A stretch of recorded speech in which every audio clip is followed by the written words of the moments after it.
And good evening, fight fans. We are live from Youngstown, Ohio, here on YSN, courtesy of Spotlight Media, DJ Yoakley, and Uncle Sam Torres here for America's greatest Saturday nights. It's the Mayhem at the Maronite. Sam, our first time together doing 14 scheduled bouts tonight, red versus blue, a lot of Youngstown peppered in, but a lot of the surrounding areas. We see Alliance, we see Pittsburgh, we see Canton, we see Cleveland. Talk to me, you've done these way more than I have. Talk to me about your expectations coming in tonight. You know, my favorite part about doing these, when you get 14 bouts, you're going to get a really good spread of talent, age, size, you name it. The skills are all going to be different. Sometimes you'll see those lighter weights. They'll go out there. It's going to be longer bouts, a lot more strategic. Everybody loves a good heavyweight bout, too big. Bruisers going out there trying to knock each other silly. And my favorite is watching the youngsters, who are truly the future of this sport, go out there and show all the skills and all the training. Because let me tell you, DJ, nobody works harder than some of these young boxers. Well, that's the thing, and boxing doesn't get a whole lot of attention. It was a sport of yesteryear, they say, but in working with Ghost Promotions, Kelly Pavlik specifically, it's our honor, our pleasure to be able to bring 14 bouts to you tonight. Now, we advertised 12, and to our surprise, when we walked in, Kelly said, hey, we got an extra 2 for you. A little surprise. So we're excited for this. We're going to be getting underway here shortly. Like we said, 14 bouts, anywhere from, we saw like 55-pounders. 55-pounders. All the way up to the heavyweights. We're excited to bring them to you. The bout number 1 is going to be Jamari Golfin taking on Caden Benson. Golfin from Cleveland, Benson from Toledo. A non-local matchup, but one that you've already seen Golfin in your path. Talk to me about what you expect in that first fight. So Golfin is a very skilled young fighter. I've gotten to watch this young man twice, and actually my co-host from the last one I did was actually my cousin, who was part of this boxing community himself. Talked about watching Golfin in those Cleveland gyms. A lot of potential for this young man. Very skilled, very fast, and does a good job of controlling the fight. So it'll be interesting to see if he's going to be able to do that tonight. That's what we've seen from him. But you've got Cleveland versus Toledo. It's a lakefront battle. Then bout 2, we've got Youngstown versus Cleveland, which is always a good one, as we see Jeffrey Jones taking on Daniel Klementov. Bout 3 is going to be John Bennett from Cleveland taking on Justin Petaway from Toledo. Bout 4, Angelo Martino of Youngstown taking on Robert Harris of Cleveland, followed by bout 5, the 115-pounders, Jaden Garcia of Akron taking on Isaiah Harris from parts unknown. Love that. The Undertaker, that's what he's going to be called tonight. Bout 6. Well, hang on. Bout 6 is going to give us Shalik Cook of Youngstown taking on Jules Johnson of Cleveland. That's at the 160-pound weight class. The 55s in bout 7 going to be Benjamin Cadena from Akron taking on Jaleel Hill of Cleveland. Bout 8 in the heavyweights. This is the one you and I can't wait for. Jalen Molina of Youngstown taking on maybe the greatest name of all time of any sport, young man by the name of 7 Earth. Not 6 Earth, not 5 Earth, 7 Earth from Pittsburgh, Pennsylvania. The Big Yinzer going to be in action tonight. Bout 9, the 115-pounders is going to be Crew Arnold of Canton taking on Rodney Woods of Cleveland. Bout 10, the 160 is going to be Charlie Williams of Canton taking on Alan Lewis of Mansfield. And then we get to the final stretch of the evening's events, the 140s, where you will have, stand by, play catch-up, John Gentile of Youngstown. That is a Youngstown name if I've ever heard it. And Ian Lilly of Canton going head-to-head in the 140s. Another 140 matchup. You've got Gabe Cory of Youngstown taking on Kia Barrow? Barrow is what I've got. All right, from Mansfield. We'll get that figured out on the way. Another 140, you got John Davis of Youngstown taking on Brandon Beck of Cleveland. And our main event of the evening, 150 pounds, Isaac Johnson of Y-Town taking on Drew Mercer of Alliance. That is your match bout lineup tonight, and we are about ready to get underway. We're going to take a break real quick. We'll be back with you here on your sports network, courtesy of Spotlight Media.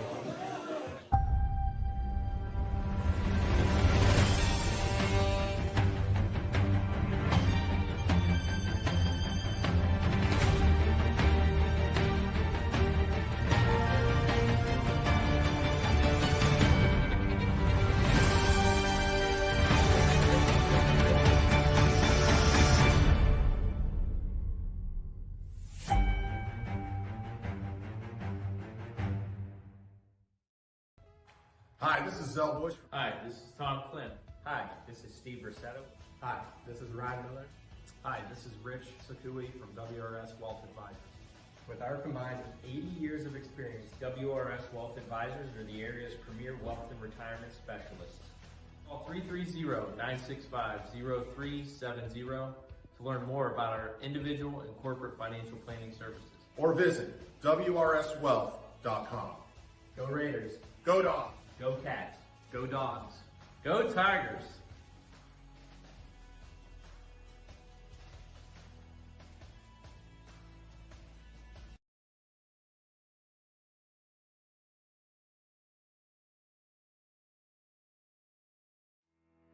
We believe expectations are made to be exceeded. At the new Toyota of Warren, it's about more than just getting a great deal. It's about service you can count on and a friendship you can trust. Year after year, we've done what we do best. We've gone the extra mile so you could too. Because we know it's just not about buying a new car. It's the start of a new adventure. Toyota of Warren, driven by you. Some families you're born with. Then there's the family that you choose. Over the years, we've been blessed to have our family grow. No, we're not all related at Myers Family Insurance, but when you surround yourself with good people, it sure seems that way. Our goal is for you to feel that way whenever you meet someone from our team. At Myers Family Insurance, it's not just about helping you with your Medicare and retirement needs, it's about making you feel welcome to the family. For all your Medicare needs, call Myers Family Insurance. What can you do on over 5,000 acres? At Mill Creek Metro Parks, you can discover unique habitats and wildlife, create memorable family moments, experience history, heritage, and park programs, explore scenic landscapes, take time to relax and be well, connect with nature and each other. Come see what's new at Mill Creek Metro Parks. Plan your trip now at millcreekmetroparks.org.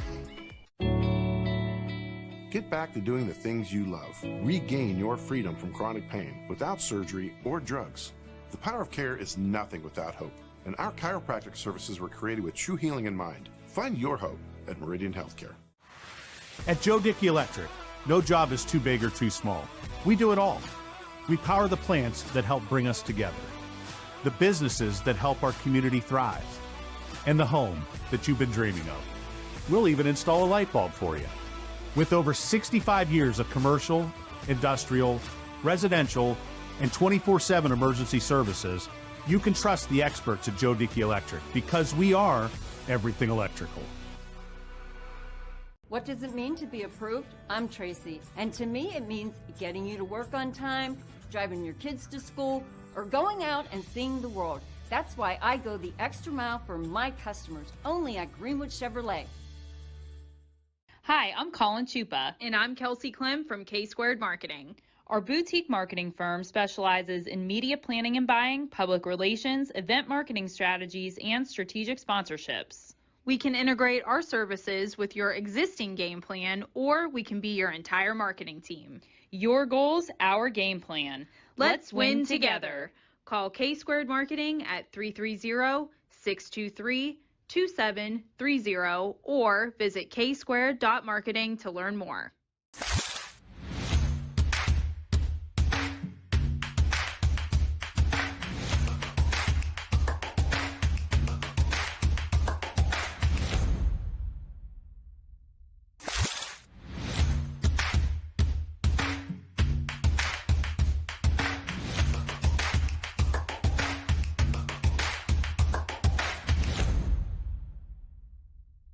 From Gia's to Giangelo's, we sure have grown over the years. But what hasn't changed is our appreciation for you. Thanks for choosing Giangelo's, and here's to many more years of great food and great times. Giangelo's. As Comco celebrated 70 years in 2022, we have much to be thankful for. We are proud of the Comco culture as we serve our customers with Comco Care with our premier customer service, quality parts, and on-time delivery. The partnerships we have with our customers and our community are second to none. We thank you for your continued support. We are proud to be part of this community and will continue to offer great jobs for great people. No matter what time of year, it's always a great time to shop at Sheely's. Create the perfect home with a full lineup of appliances from Whirlpool. From stocking your fridge to cooking for family and friends and even cleaning up afterwards, Whirlpool offers solutions for any occasion. Whatever life brings, these washer and dryer pairs help keep laundry under control. And as always, get it all with free haul away and free local delivery. Sheely's, the best things in life happen at home. Going the extra mile means doing more for the people who matter most to you. It's how you take care of your family and how you care for yourself. How hard you work on the job and how hard you play with others. How you help the person next to you and the people who need you. At Greenwood Chevrolet, we know going the extra mile is about more than what we do at our dealership. It's what you do after you leave. We know when it comes to insurance, you have so many choices. But if you're looking for someone who lives in your community, someone who cheers for your community, and someone who works for your community like you're part of our family, well then please let us introduce ourselves. Hi, we're Heiner Insurance. How can we help?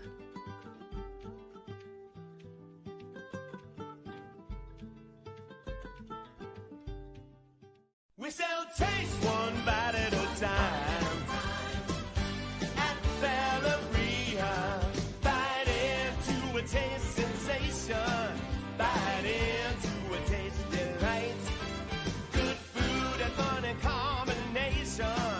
One bite at a time till it's out of sight. We sell taste one bite at a time. At Valeria. But now you can see every school, to the smallest school, to the intermediate schools, to the schools in the outlying areas. It gives you coverage that you could just never get to before. It's something that's great to experience, and it's opened up a whole new wave of sports viewership. The possibilities are endless here at YSN. Push the envelope every day. Try something new. If it works, great. If it doesn't, well, let's try another angle, and we just keep moving forward. My name is Mike Ackelson, and my sports network is your sports network. Welcome to Mill Creek Indoor Player Development Center, where passion meets precision. Experience state-of-the-art technology with 3 TrackMan fitting bays, ensuring your clubs are perfectly tailored to your game. From fun games for the whole family to expert lessons and clinics, there's something for everyone. Our authorized Callaway Club Fitting Center ensures you're equipped with the best. Book online or call our golf shop to reserve your spot today. Mill Creek Indoor Player Development Center. Elevate your game, rain or shine. Hope looks different for everyone. It's a doctor who takes the time to understand. It's a listening ear when you need one most. The power of care is nothing without hope. And every service we offer is created with true healing in mind. Find your hope at Meridian. Hi, I'm Carly Alfano. And I'm Ryan Miller. And we are from Hometown Insurance Solutions and WRS Insurance Solutions. And did you guys know we do more than just Medicare products? That's right, Ryan. We also offer life and health, long-term care and disability, and group health for your small business. So for more details, feel free to give me or my friend Carly a call. Going the extra mile means doing more for the people who matter most to you. It's how you take care of your family and yourself, how hard you work and play. At Greenwood Chevrolet, we know going the extra mile is about more than what we do at our dealership. My guy keeps it 100% of the time. He wants all 100, won't settle for 99. And it's more than stats, because there's people in those numbers. And I was one of the lost sheep. I'm so glad he cares for all 100. I'm 100% safe, 100% free, 100% love, I can be 100% me. He gave all 100 when they put him up on that tree. That's 100% passion for 100% free. So if I play in front of 100, or if I play in front of 2, there's an audience of 1 getting 100% of what I can do.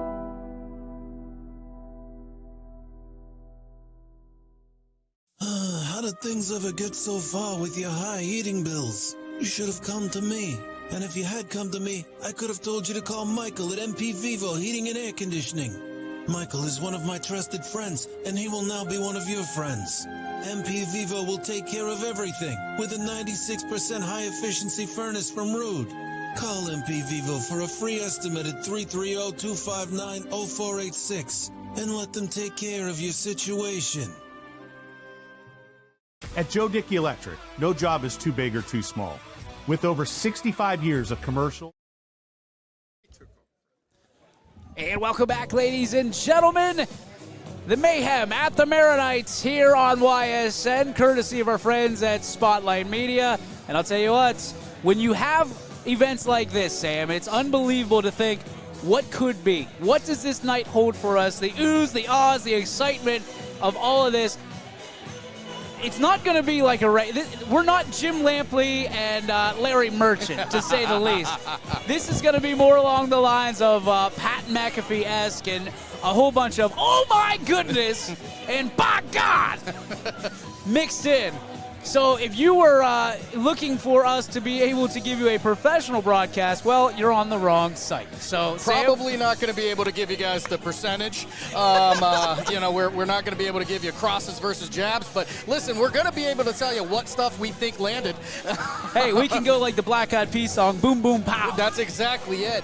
But, you talk about boxing in general. Like, this is where, the turns of phrase, you talk about a puncher's chance. That's the beauty of this sport. It doesn't matter how far down you are in the scores. You could go out there and get your butt kicked for a couple rounds. You're always in the fight. And this sport, more than anything, one single swing can change the whole bout. As I spill my Coca-Cola, my apologies to our dear friend Mr. Rob Johnson, spilling all over this beautiful. Hey, we got a YSN banner up here, the table runner.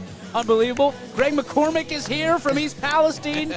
We're good to go, baby. Youngstown has shown up for its fighters. I'm sure we have some travelers from a distance. Akron, Canton, Mansfield. Where else did we see? Toledo, Alliance. Yep. I mean, it's a pretty good spread. Pittsburgh, we're going all around. There's a lot of different places. But, one of the things I want to kind of talk about really quickly is you talk about these fighters from Youngstown. Think about the opportunity to get to train and be under the tutelage of somebody that shocked the world from your neck of the woods. Oh, dude. Unbelievable. And Kelly does so much. Ghost Promotions, and he's got his hand in so many different things now as not just the champion of the world, as we know him, the Ghost, but also the champion of entrepreneurship, a champion of giving back. He really is incredible. He's more than just a boxer. He's a great, great man. And we're grateful for the opportunity to do this tonight. Another person I want to thank before we get too far out in the runway, because I think we got some time. I do. We don't have to do anything really quickly here tonight, it doesn't feel like. But I'll tell you what, got to thank Rob Johnson, taking time out of his own schedule, coming here, busy man on a Saturday, short notice.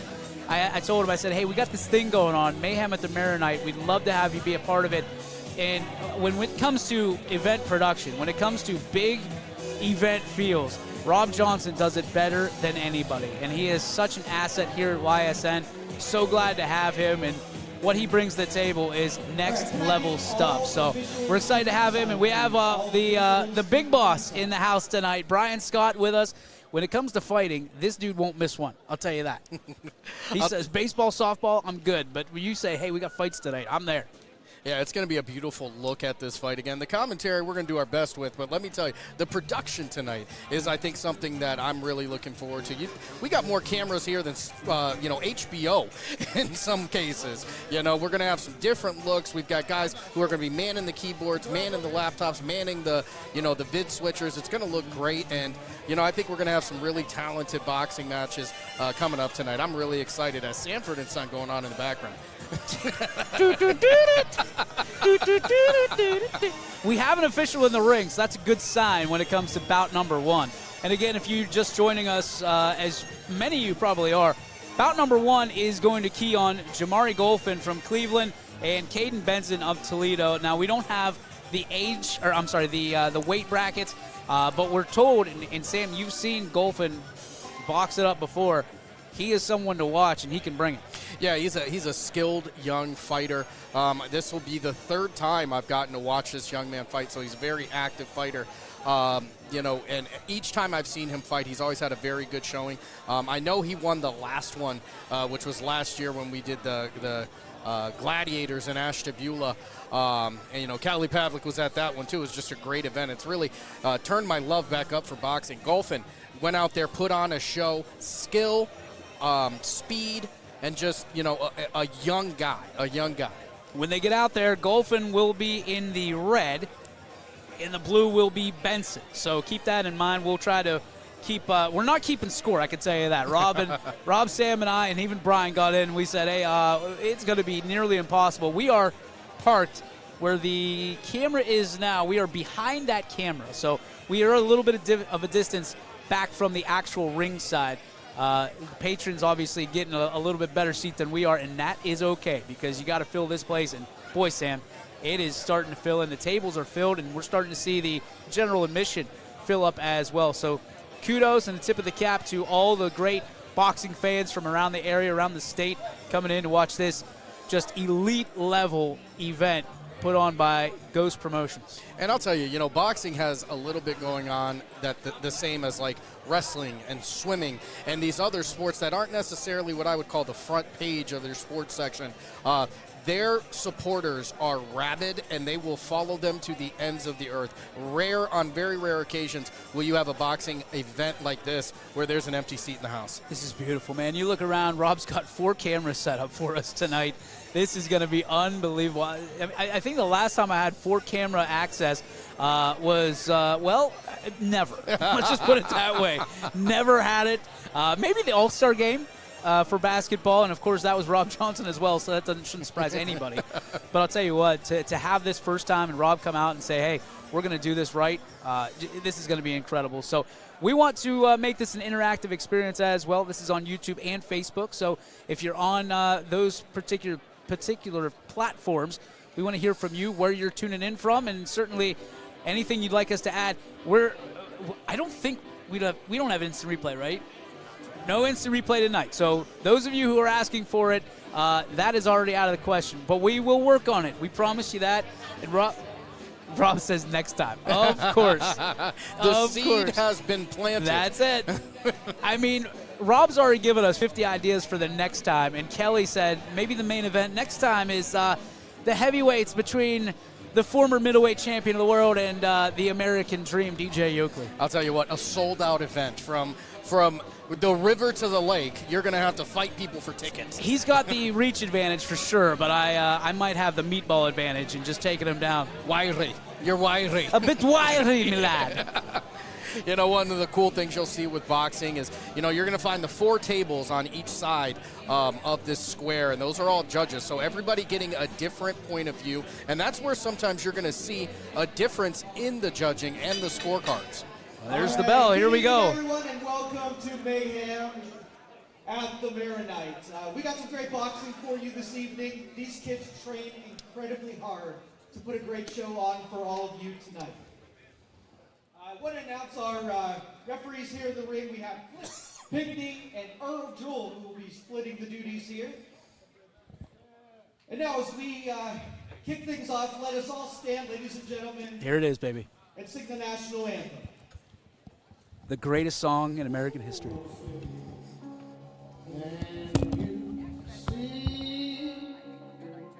By the dawn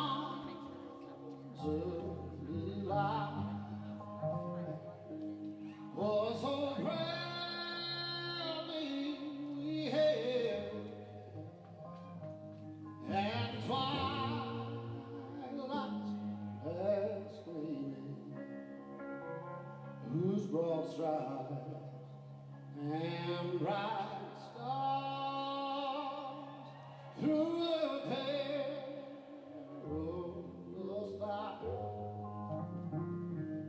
Oh, the ramparts we walked were so gallantly standing, and the rock is regular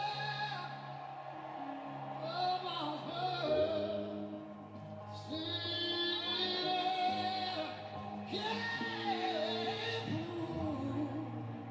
through the night, and our flag was still there. Oh, say, does that star-spangled banner yet wave?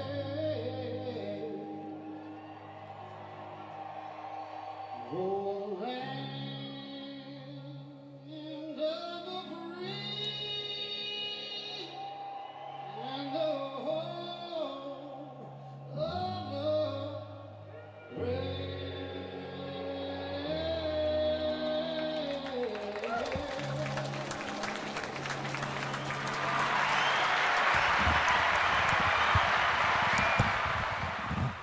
The greatest song in American history has been written a long time ago, and it remains the same today. Joe Danier in the ring for the announcements. And I'll tell you what, as he gets ready for that, you talk about the best renditions you've ever heard. You know, for years and years, I always gave it to Whitney Houston. But I think Chris Stapleton made it his own. Good Night, Sweet Prince. Chris Stapleton to the #1 of the charts with the national anthem. Whoa! Hey, how about that? Tinkerbell in the house. I don't know what the hell that was, but that was cool. All right. Rob, we should give that mic to Joe Danier.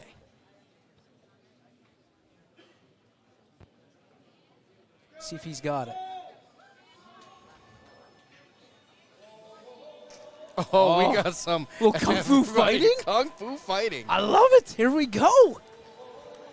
So who's coming out first? Well, that's what we got to figure out. But they got the jams. Is it Golfin or Benson? So it looks like Golfin already in the ring, in the red corner. You're right. Hi-ya! Yeah, just a little fella. They're ready to go, man. Here we go. Benson coming in. He gets those ropes spread open by his trainer. Benson out of Toledo. Golfin out of Cleveland. And we are ready to rumble here at the Mayhem at the Maronite on YSN. So this shows you the age difference that we're going to see. We've got these young guys that, you know, their bedtime's about 45 minutes from now. That's all right. So they got to get through this. 3 rounds. Somebody might go night-night early. You know, you're going to see a lot of placement in these young bouts. You know, it's more about the amount of punches they're landing, are they quality, that sort of thing. Activity is going to play a huge part. I have seen in the last 2 events I've done where the more active fighter wins the card, especially when it's close. Your first bout of the evening. So turn it over to Joe Danier. From Youngstown, Ohio, Angelo Martino. Well, there we go. Our first jump of the night. This goes straight to bout 4. Angelo Martino from Youngstown. From Cleveland, Robert Harris. All right, so that's Robert Harris from Cleveland. All right, now we're on track. They don't tell us anything. I'll tell you what, I'm happy that we got the color of the corner right. Yeah. Be hell on wheels if we were colorblind, wouldn't it? So these are just going to be young guys going at it here. 3 rounds. For the heavyweight champion of the world. For all the lunch milk coming up next. Chocolate. Definitely chocolate. You remember those things? Those little cartons? Absolutely. 35 cents back in the day. Thanks a lot, Biden. Already early. Oh, here we go. Harris throwing some hammers. Martino staying really active. Martino in the red. He's going to tie up there. Looking hooks early. You know, it looks like he might have a slight disadvantage in the reach, but I don't think it matters too much at this age bracket. Martino getting bopped in the head. Trying that little jab. Excellent counter there by Harris. Harris backing up. Stick and move, Another one. Ooh. Another. Ooh. I like it. And there's Martino. Martino got him. Oh, he punched the ghost, literally. Little jabs by Martino. It looks like Harris is just sitting back on that. He's sitting back on those hooks that Martino is throwing and countering, and he's getting good shots right at the headgear. Stick and move, Martino. Stick and move. Oh, look at the Harris with a duck around. All right. Oh, hey, first round. Let's go. All right. So we'll go to our official judge for the fight tonight. It is Rob Johnson. Rob, who do you think had? Oh, he doesn't have his mic. All right, just tell us and we'll transmit it. Who had the first round? He doesn't. He wasn't even paying attention. Brian, who had the first round? We'll go to our second judge. He doesn't know either. He's going to say Harris. Harris had the first round. I think I got to agree with Blue Corner. Blue Corner does a better job in that first round of avoiding some of the shots and countering. He stayed active throughout the entire round. Martino keeps coming back at him, but he's left himself open a couple times, and it's left that open for the judges to see Harris landing some shots. You guys talk a big game, but I'm going to back our guy Martino because he's from the yo. Even in the first round, I'll take him. And Kelly's over there talking to him right now, telling him, hey, like, you can't stick around. You can't just hang in there because he's throwing haymakers and he's bopping them right in your the grill. Still close enough that it's anybody's fight here. All right, Martino and Harris back out at round two. Oh, Harris starting to. Oh, Martino's being aggressive now. Oh, Harris with a good right hand. Another good right hand. Martino. Oh, left jab that time by Harris. Martino stepping up. Martino, he really loves that right hook, and you're going to see him keep throwing it, and Harris has already learned it and waiting on it. Oh! A little left-hand action. Martino lands a big left. Look at him switching up. Ooh, Harris got one right on the button. Ooh. That's a nice parry right there for Martino as they're in the corner. Look at Martino sidestep that. Now he's got to work it. Work it, Balboa. Oh, and he misses on that one.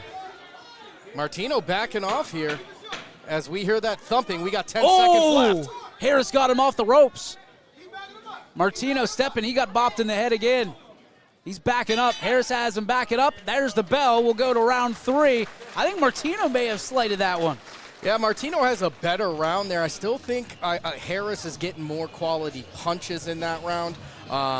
You know, Martino was definitely more aggressive of the two going out there. He's trying to get some combos in there, but Harris is waiting back, you know, in that defense, finds an opening. He's going to go right to the headgear. He landed a couple shots, but unlike the first round, he got caught a couple times. Sure did. I mean, Martino, he did a nice little sidestep there in that corner to our left, and then he got a couple nice shots in. And I think that, I don't know if he won the round, but he had a much better round in the second than he did the first. Yeah, and I can imagine Kelly Pavlik obviously talking to his fighter, Martino, right now. He's telling him, you know, when you get Harris into that corner, that was an opportunity wasted. You have to take advantage of that. There's a little bit of a reach disadvantage. When he's in the corner, he can't get away from you. You got to throw punches. Well, it's easy for us to say because the headgear and the boxing gloves are bigger than they are. So Harris, they're going to tie it up early. Here's Martino trying to get those jabs in, getting a couple squares in the face.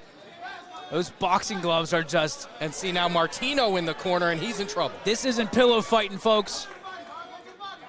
Martino dancing around. Harris. Oh!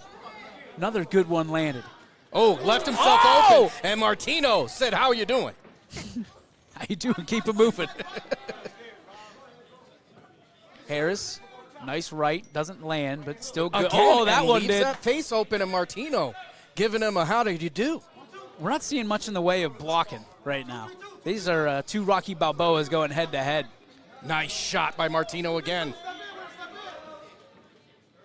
Oh, Martino tries for the jab there. Nothing going. Oh, a little hook. Goes back to the hook. Here's the 10-second warning. Harris backing him up. He's been doing that the entire fight. Harris might have the size advantage, too. Absolutely. You know, I'll tell you what. I think that round I would go Martino. I think this fight is going to go by way of Harris. I think he took the first 2 rounds. I don't know if Martino dominated enough in that one, but I would be comfortable in giving him that round. He was more effective, got more hits, and lasted through a flurry in the corner when Harris was trying to knock him down. So the card's coming in, the official, and Joe Danier will re-enter the ring and announce the winner here of our first bout, which was supposed to be our 4th bout. So we're just going to keep our mouths shut from a standpoint of who is who and wait for Joe to tell us. Do a little dancing. A little bit of dancing out there. We may see some of that. But, you know, one of the things you also see out there, too, think about how tiring it is to just be constantly moving. You know what I mean? You take a couple shots in the gut here and there, knock me out of breath for the next week. Yeah. Yeah, I would, I'd go about 45 seconds. I'd say, hey, time out. We need time. Or do the helmet pat. The official raises both hands. Oh, we got the camera. Look at that. All right, 5 decision. Oh, these are pros. From the blue corner, Robert Harris. I think Harris does enough early in the fight to hold on to it. I really think the later part of that fight belonged to Martino. But what an excellent outing. And this is my favorite part of the youth. You have the opponent place the medal on their opponent in a show of good sportsmanship. And in a combat sport, you talk about how you can't let the sport or the anger get the best of you. At the end of the day, you guys are both combatants. Is there a steel chair coming too? Are we going to see that? Not in this sport? Okay. Maybe when the adults get out there. Robert Harris, the winner of your first bout. Well done by both warriors. And we are on to the second bout here shortly. We're going to take a short break. We'll return right here on YSN at the Mayhem at the Maronite. The environment in the hospital can be very intense for a patient. Being able to put a smile on their face brightens up my day. I go to Youngstown State University and my passion is nursing. What I love about studying nursing is that it takes you out of the classroom and into the lab. It's really hands-on. The professors here push you to be your absolute best. So if you want it, you got to work hard for it. I am so excited about my future. I'm Shantiana, and I am why I'm proud. At Greenwood Chevrolet, every mile tells a story. They tell a story about how hard we work, the experience we have, and how driven we are to go the extra mile for our customers and our community. At Greenwood Chevrolet, miles aren't just a number on the dash. They tell a story about what going the extra mile really means. Let us go the extra mile for you, only at Greenwood Chevrolet.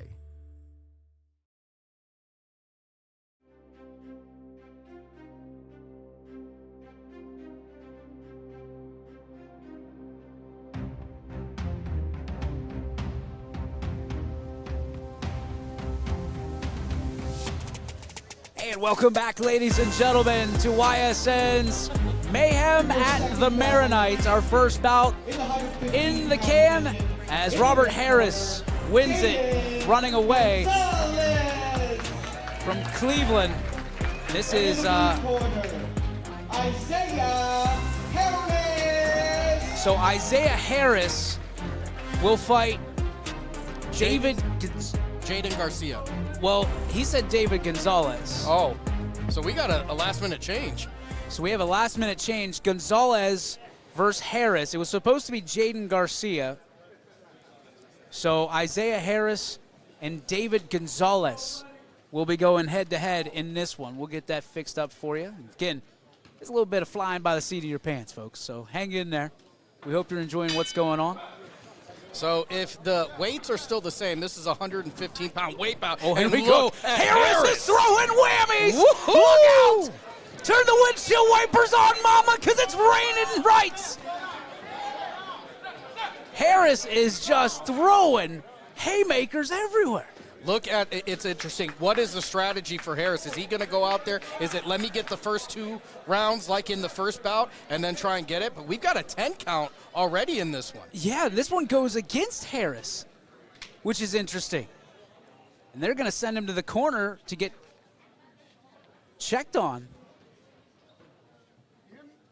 May have had some incidental contact here. So that's one of the things you'll see when you go in there with a flurry. While you're landing a bunch of punches, sometimes you leave yourself open and you get a wake-up call. Catching strays, as the kids say. Catching a stray. Everybody looks to check out. The official says, let's go. Harris and Gonzalez going back. Gonzalez not backing down at all. Harris came out with that flurry of punches right out of the gate. Quick feet. That's what it's all about, Sam. Everybody talks about the hands, the feet. That's where it all starts. Oh, nice. Nice way to get through that blocking of Gonzalez. Gonzalez has a tight defensive stance blocking that face, and somehow Harris just breaks right through it. Harris not backing up at all. Gonzalez does the old Olay. Oh, body punches from Gonzalez. Yeah, they did not tie up very long. Harris keeping his focus on the headgear. Going out there with just that jab to see where he's at. This is where Gonzalez has to start setting things up a little bit. His head's on target. There's a 10-second clap. Gonzalez tries to get an overhand there and completely misses. Ooh. Nice shot by Harris. Gonzalez had one in there too. The bell rings. That's the end of round one. Sam, break it down. I'll tell you what, depending on, right now I'm a little bit confused as to why Harris got that 10 count. I didn't see any sort of unsteadiness on his feet, shakiness in his knees. If that 10 count was just because of the ref trying to break it up, then it goes to Harris. If he took that 10 count, he's already going to be a point behind Gonzalez. Gonzalez, I don't think, in my opinion, did enough in that round to win that round, but then again, he was dealing with the flurry. If you break down that round in a half, Harris had the first, Gonzalez had the second. Absolutely. Gonzalez was trying to land some quality shots there at the end. Did land one, but missed pretty badly on the other. And for all of his troubles, he caught one in the chin.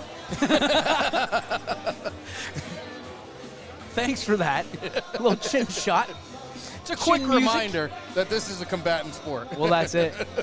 And you got to remember, these are kids too, folks. So we love it. Obviously, YSN, big in youth sports, and trying to help promote the future and present boxing champions. And I mean that literally. These young men and women are the future of the sport. All right, back to round two.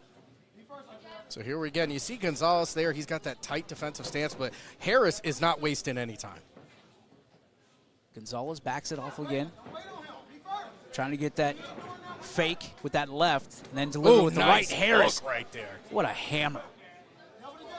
Oh, jeez, oh, man. He goes with the feint and then comes into the body. Gonzalez trying to back up Harris a little bit. Harris coming again with that flurry. Not like he did in the first, but certainly there's a little exhaustion setting in. Well, you see Gonzalez is actively trying to stay out of the corner as he gets pushed into it, because that's where Harris did the most damage. Yep, he just came at him and bullied him into the corner. Ooh. He gave a little left bumper action right there, the old overhand haymaker. Little. See if Harris kind of bides his time here.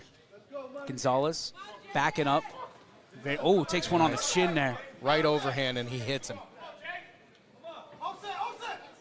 You see Harris, he's just looking for openings, and as soon as he sees it, he's attacking. Gonzalez, I think, is going, he's trying to get some some chess into this match.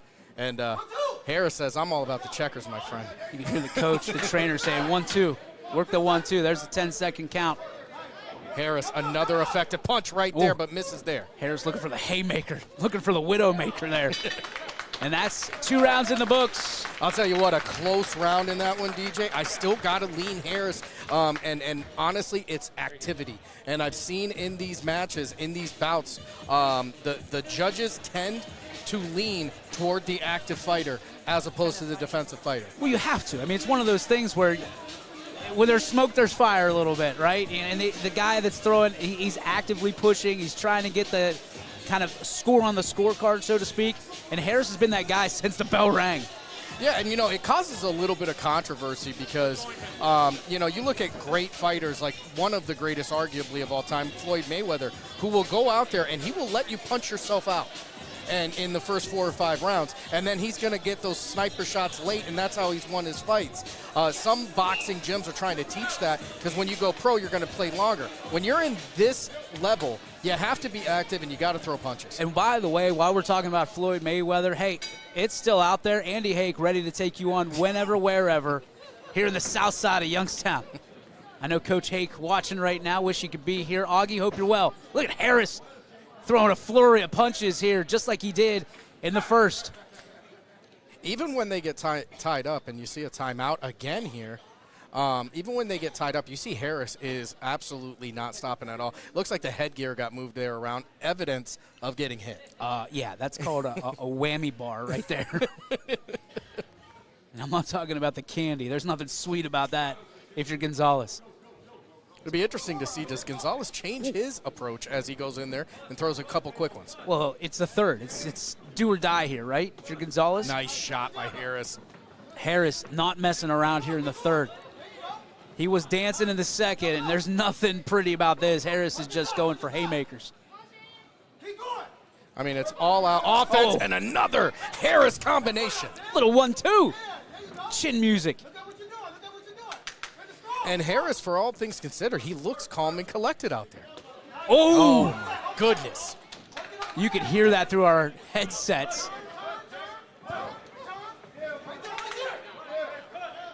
And Harris knows he's in control. He's backing off. He's just going to throw whenever the opportunity presents itself. He doesn't have to force anything right here, Sam. He's just nice and easy and box.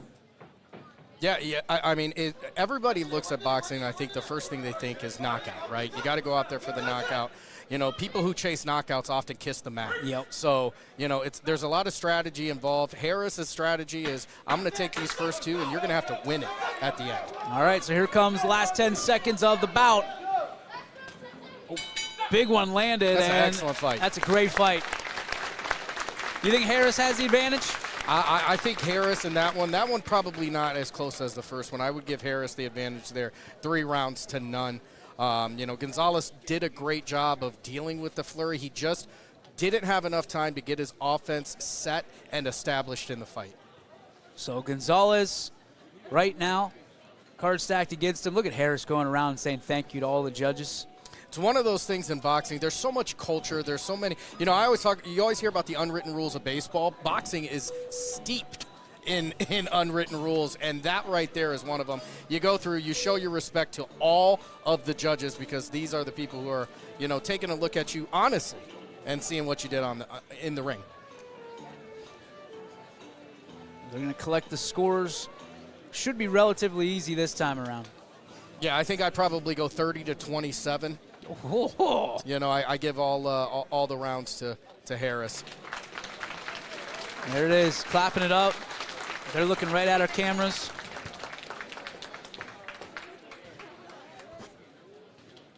Giving everybody a taste of these boxers. Absolutely. Did an Just unbelievable job. Your winner, by decision, Jaden Gonzalez. Wow! Wow! Holy cow! And our first upset of the night, DJ, I'm not going to lie to you, I didn't think that was close. Well, look at that. Did you see that Gonzalez hung it on? Yeah, so that's They another do it thing. You put it on your opponent. There had to have been something. Maybe there was something to that 10 count. Was it? Yeah, that had to be. And then maybe the second one was the headgear problem. Yeah. Hey, Gonzalez, way to go, kid. I mean, excellent fight by both of those guys. I did not see it that way, but that's why those guys get paid to do it and paid to judge it, and we're getting paid to talk it. That's it. And I see Tom Miller right there, who is part of the Curbstone coaches up front. So maybe at some point we can get Tom over here and explain kind of what happened. But right now he looks a little busy. Yeah, very interesting. Gonzalez wasn't even on the card, so to come up with a win in that fashion, congratulations to him. David Gonzalez with a win. So it looks like we're going to the 55s next. Benjamin Sadena and Jaleel Hill are who was called to the ring. Yeah,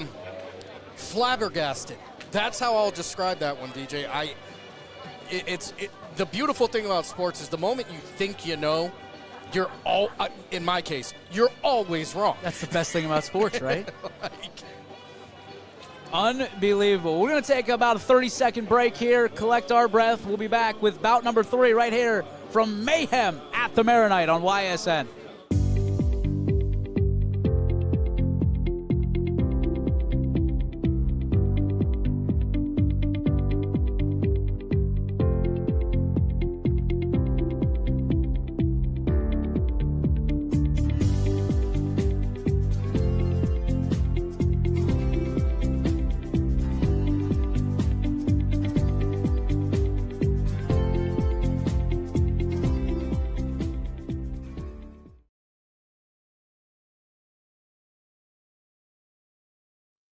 You're watching YSN Live.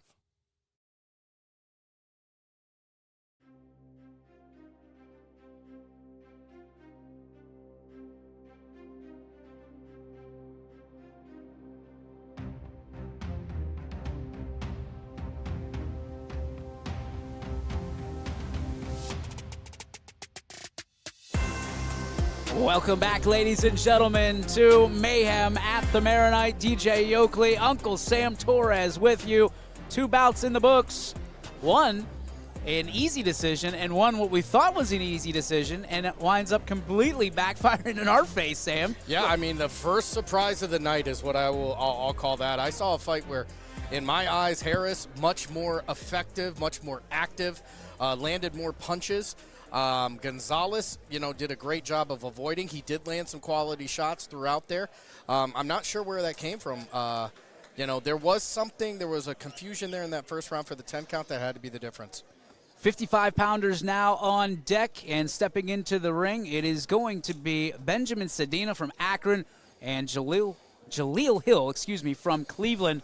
Just the little guys, man. These are the little guys. We were trying to figure out what the 55s were. We thought certainly that can't be a weight class, but here we are. There it is. This is about the size of my 7-year-old. So, Z, if you're watching, I still got my money on you, buddy. Yeah.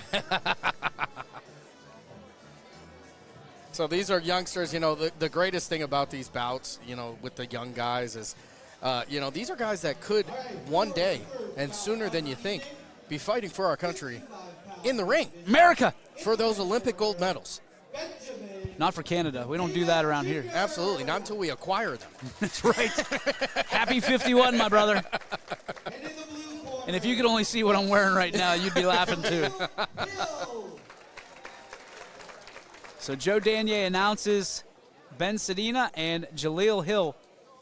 And these two are quicker than a hiccup, so don't blink, folks. You might miss this one. Yeah, I don't think you're going to have to worry about either one of these fighters getting tired. They probably got more energy than I've ever had in my life because I wasn't built like that even when I was their age. Well, when you were – you remember being 7 or however old these young men are.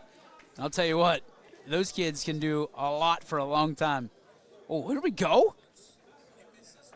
Sadena throwing a couple punches out there. Hill staying back, looking for his opening. Sadena in the red if you're watching. And it's Sadena all offense right now. Keeps the arms pumping.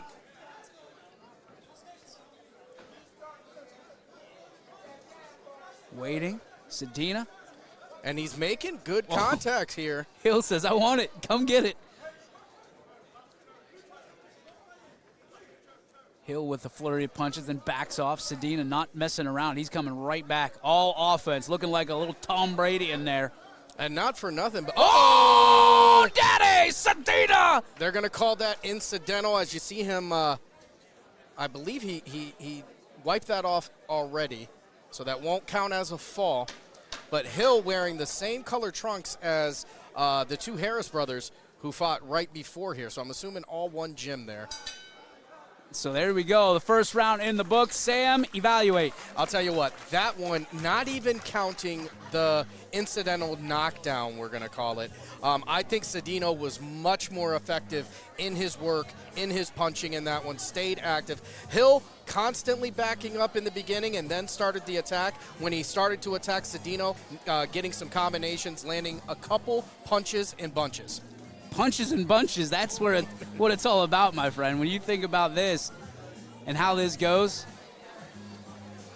Yeah, and again, still very, very close. I don't think you can see a clear winner yet in this one. Obviously, Sadena, I think, takes that round, but Hill's still very much in it. He could be waiting in the cut like a snake. All right, round 2 about to be underway. DJ Yoakley, Sam Torres with you, the American Dream, and Uncle Sam bringing this one to you only in America and only on YSN. Oh, right out of the chute. Hill was trying to time that up and land a quick straight. Sadena gets out of the way, though, but he doesn't that time. Sadena has him in a corner. Hill backing his way out of it.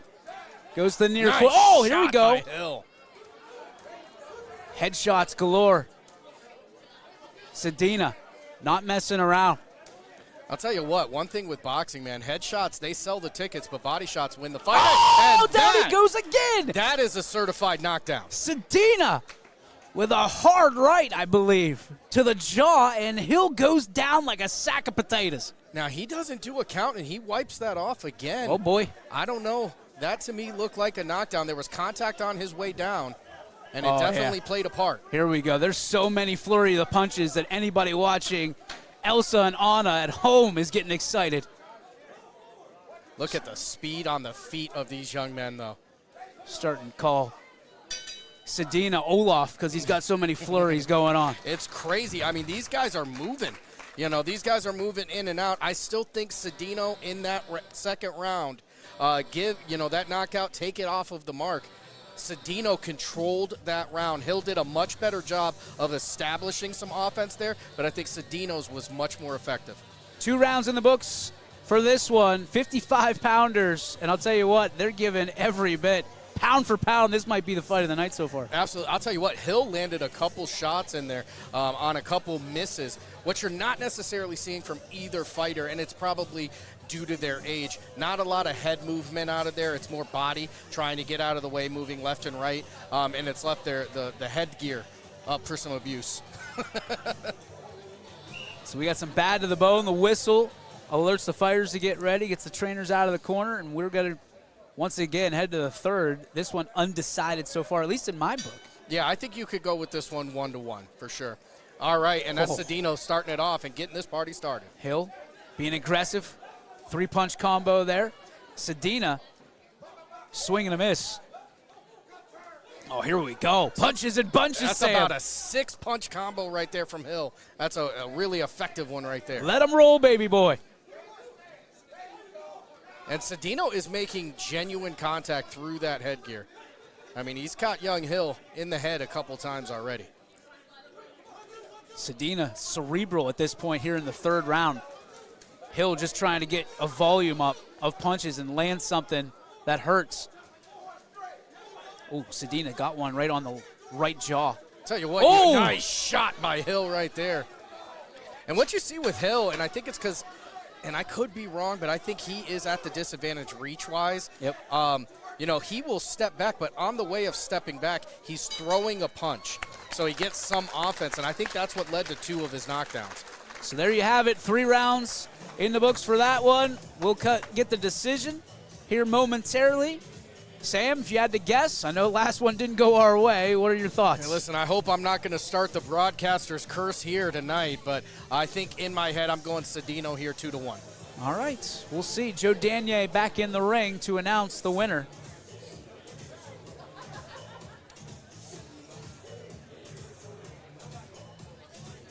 And again, this is a Ghost Promotions production. This will go to charity.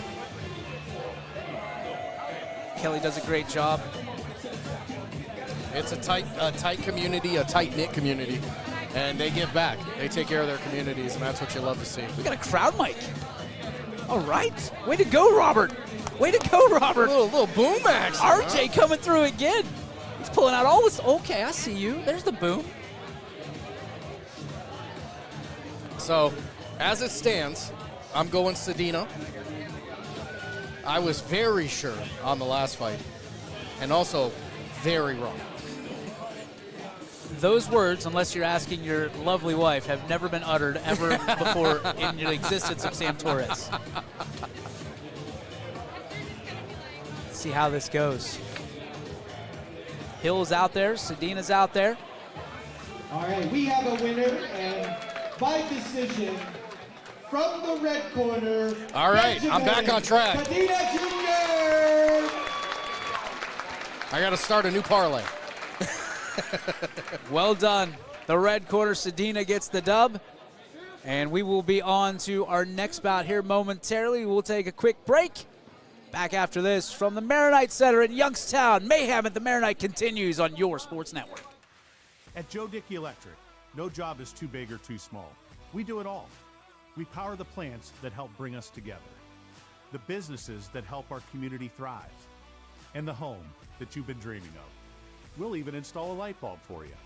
With over 65 years of commercial, industrial, residential, and 24/7 emergency services, you can trust the experts at Joe Dickey Electric because we are everything electrical.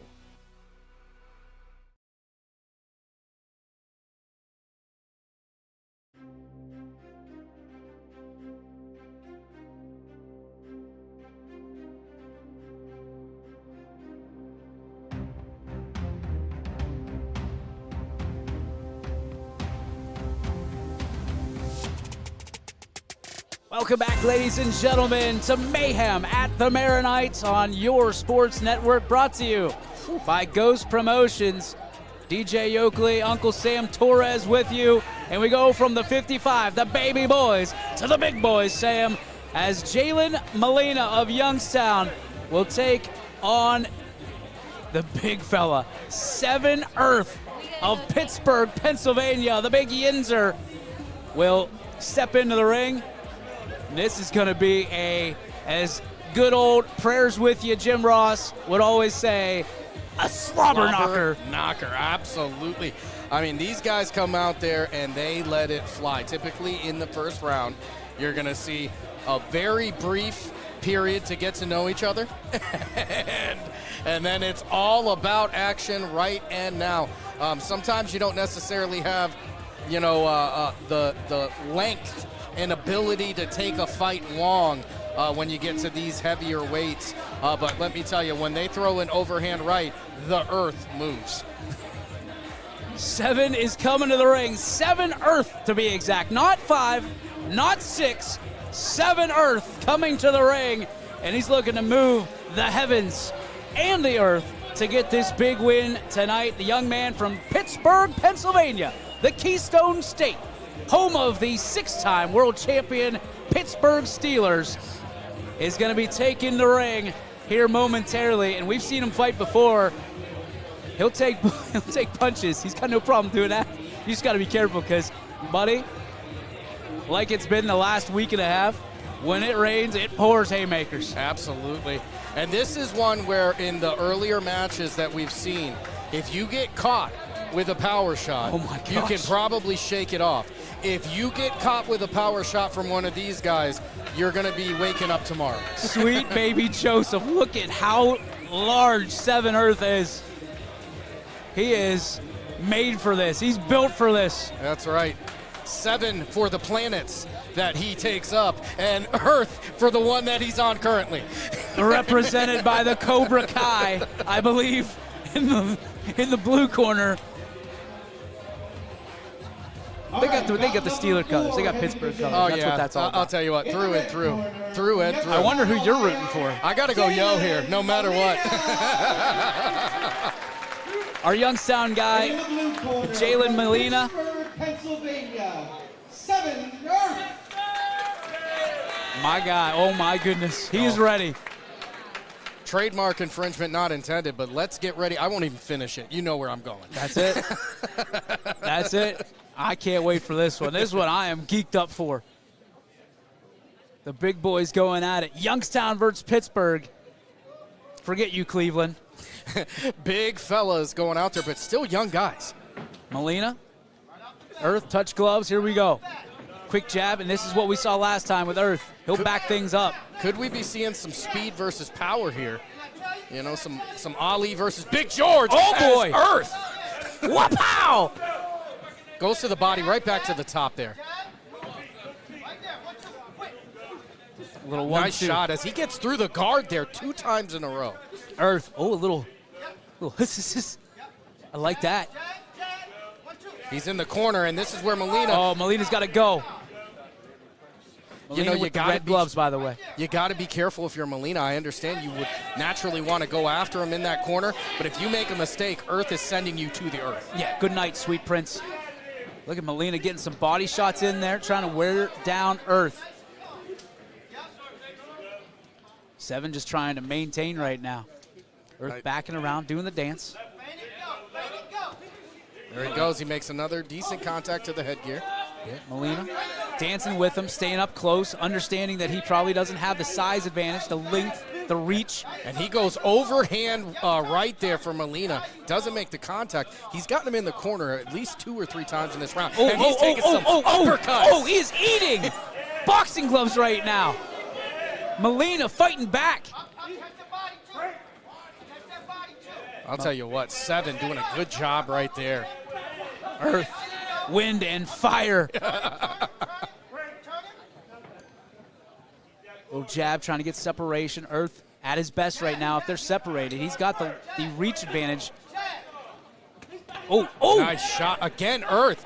Here we go. 10-second warning. Oh, my goodness. Nice shot by Molina, right in the chops. Absolute rattler. Tied up. These two are going to just hug it out till the bell rings. There it is. Round 1 in the books. Earth with the early flurry, but Molina coming out hard. I'll tell you what, I think Molina does a good job there. Earth established the offense much more effectively, in my opinion. Molina landed a couple big shots there. He had a chance to kind of take that round at 2 different points, getting Earth into a corner, but stays back in that defensive spot.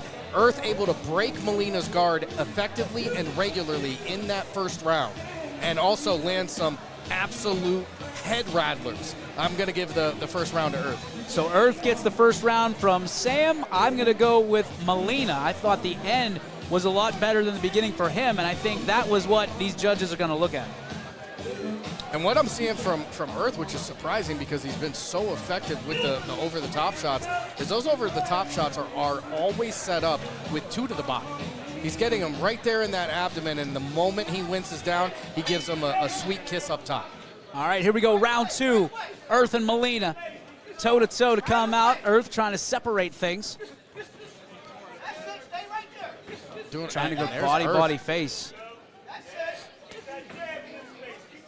That's the thing. These are just straight jabs and right crosses. And here's Molina. This is probably the best offense he's had in the fight.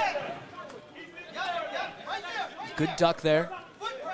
And if I'm Molina, I'm going to let Earth work a little bit. Oh, yeah. Try and tire him out a little bit. Yep. But you make one mistake against Earth, and again, you're gonna hit it. Earth with a couple of shots there, 1 to the body. Right there through, and right through the guard. A little bop there in the face. And, judges see when that head backs off, that lets them know that punch landed and it was quality. Molina just trying to fight out. You hope he didn't tire out in the first part of this second round. Earth absorbing some shots right now. I'll tell you what, Earth is keeping the distance there. That jab is helping him out a huge deal. And he's doing a great job of maintaining a good pace. Sometimes you see these big guys like this, they'll come out and really do a first round. And we're going to go timeout here for the mouthpiece. Yeah, sometimes you'll see these big guys go out there really effective in the first round, come out and just kind of wait it out and try and catch their breath. I got to give credit to Earth here. He has maintained a consistent, effective pace throughout this fight. And here's one of the things that I remember from the last fight that we were at here at the Maronite is Earth kept losing his mouthpiece, as he did right there. Oh, here we go. Molina had enough. Got him he's in trouble. Going to the top. He's in trouble as he's in the corner, and Molina's in trouble. Molina throwing some haymakers in the corner. This one's for Youngstown. Couple bops to the back, the 10-second warning. Earth backing it up. Molina with a nice shot. Again. Another one. Again. And another one.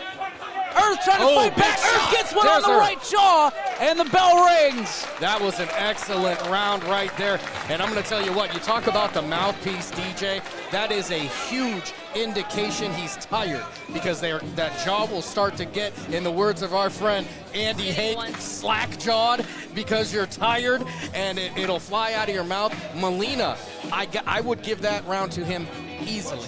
I thought that was hands down a win for Molina, and I'll tell you what, when you saw that mouthpiece come out, to your point, Earth might have been tired, but Molina built a little bit of confidence, a little bit of stamina there for that break. He had his hands on his hips in the corner and just came out, and I promise you, they weren't on his hips when he came out. It's, boxing, much like poker, you're looking for the tells. You're looking for the tells. And he found the tell right there. He winked his eye, found out what his hand was. The hand was, I'm a little bit tired. Molina said, I still got a full tank of gas. You talked about it in the pre-fight show. These big fellas, how much gas is left in round 3? Molina looks like he's got a full tank. Looks like he just filled up in the corner. Earth trying to get out of the way. And Molina, nice overhand right there with the right. In the corner against Earth. Molina taking advantage of it. Push him in the corner. Bing, bang, boom. Big shot as the headgear gets moved around there a little bit. Molina backing off a little bit, buying some space. Now he's getting in his grill. Earth trying to just hold on. Couple Going shots to into the body. Tie up there. Yeah, Molina gets out of it. Hold on, we're going to call time as he's going to send them to their corners. This did not work out well for Earth last time. Look at Molina. He's ready to go. He's still back and forth, tap dancing. They're going to send Molina to the other corner, Earth to the near side, and they're going to check with the doctor, it looks like. Yep. He's taking some big shots here in this one, so they're going to do a quick cognition or neurology check. So look at, I don't know how we can get it here. Rob's got you covered here, but look at Molina in the other corner. Ready to go. He is chomping at the bit to get back out there. Stamina is high for that young man. He's taking a couple face shots, and they actually might have been looking for a bleeding nose there. So here we go. They let him go again. Molina, he's wasting no time. He's got him on the ropes. Molina, like a left, junkyard right, dog. Right, left, right. Oh, and a push. And so that will not go down as a knockout, and that may result in, we're going to see, are they going to take points away from? I don't know, but Earth, if he doesn't make it in boxing, he needs to look up the WWE. John Cena, take notes. And Molina coming right back to business.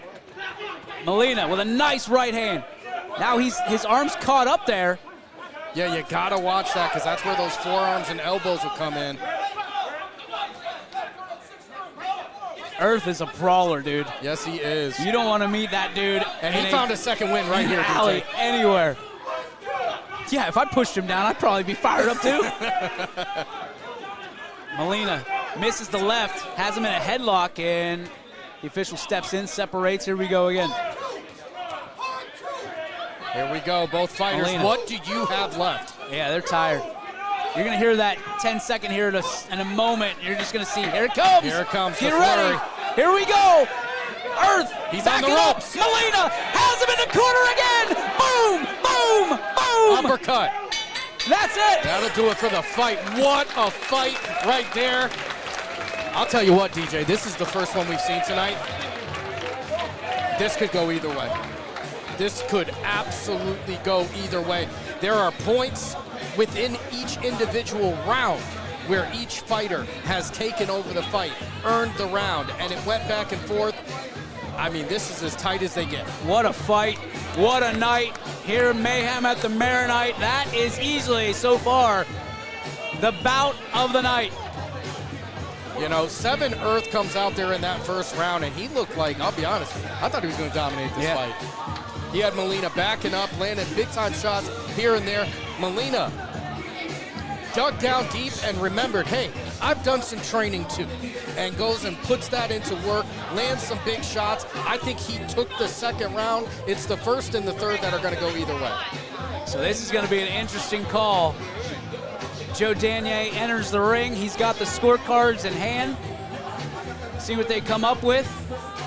Earth thinks he has it. He's dancing around. making his way over to the red corner. He's going to give some love over there. Nope, just going for a little walk, a little stroll around Mr. Rogers' neighborhood. Got to walk that off. I mean, both of these fighters, they didn't leave anything outside of the ring. That's for sure. So the official will raise both hands. Here we go to Joe Danier. By decision, from the blue corner, Seven Earth. Seven Earth gets the win. You know what? I can see it.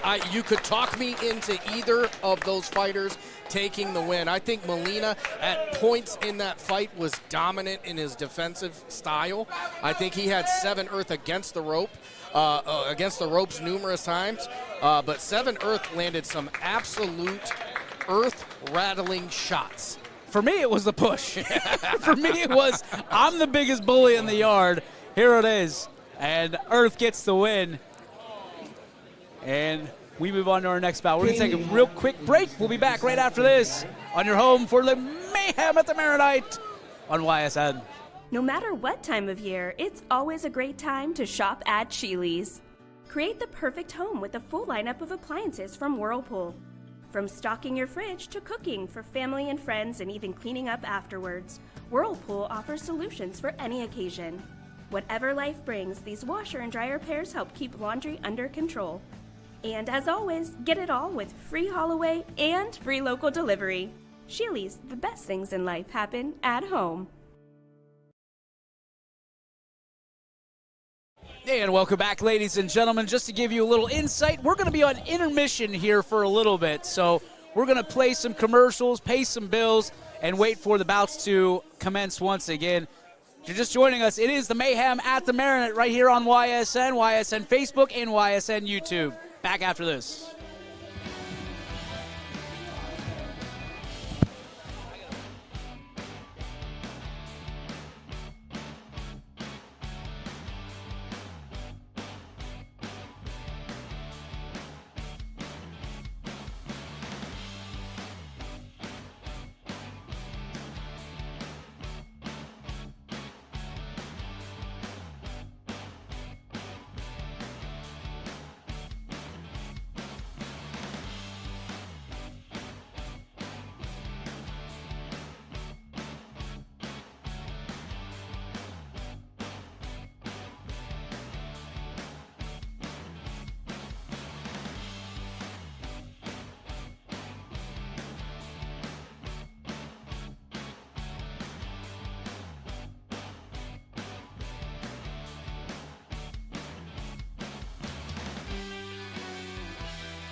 Hi, this is Zell Bush. Hi, this is Tom Clint. Hi, this is Steve Versetto. Hi, this is Ryan Miller. Hi, this is Rich Sakui from WRS Wealth Advisors. With our combined 80 years of experience, WRS Wealth Advisors are the area's premier wealth and retirement specialists. Call 330-965-0370 to learn more about our individual and corporate financial planning services. Or visit WRSwealth.com. Go Raiders. Go Dogs. Go Cats. Go Dogs. Go Tigers.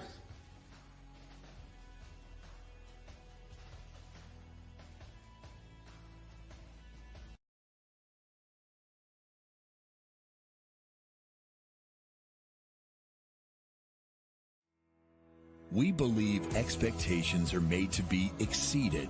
At the new Toyota of Warren, it's about more than just getting a great deal. It's about service you can count on and a friendship you can trust.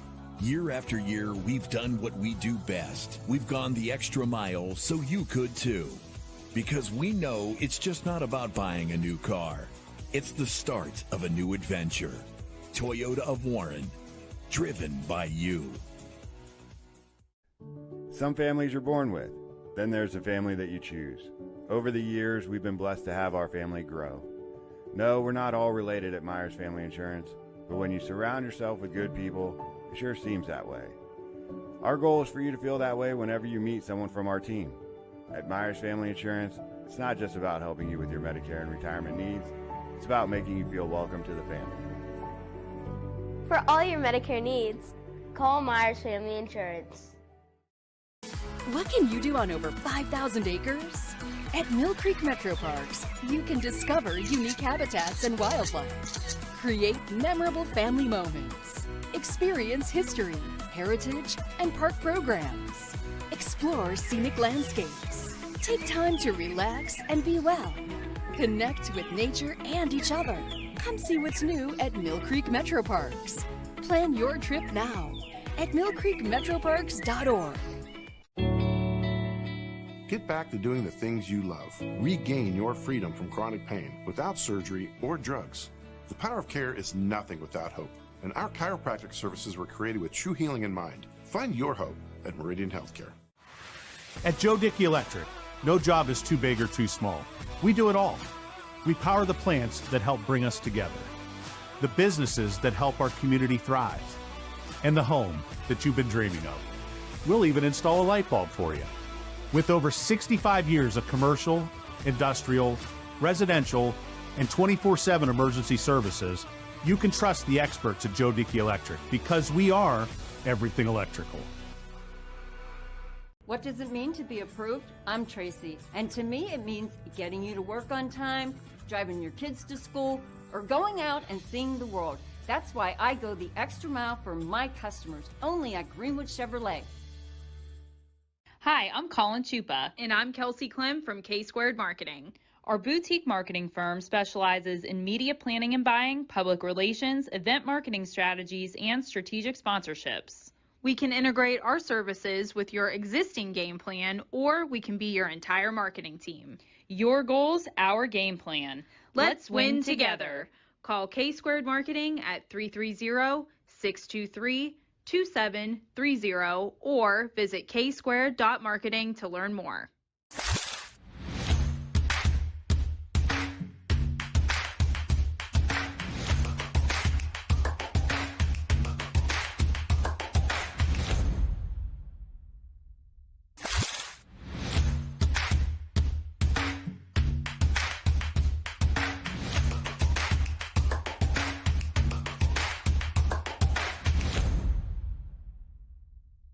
From Gia's to Giangelo's, we sure have grown over the years, but what hasn't changed is our appreciation for you.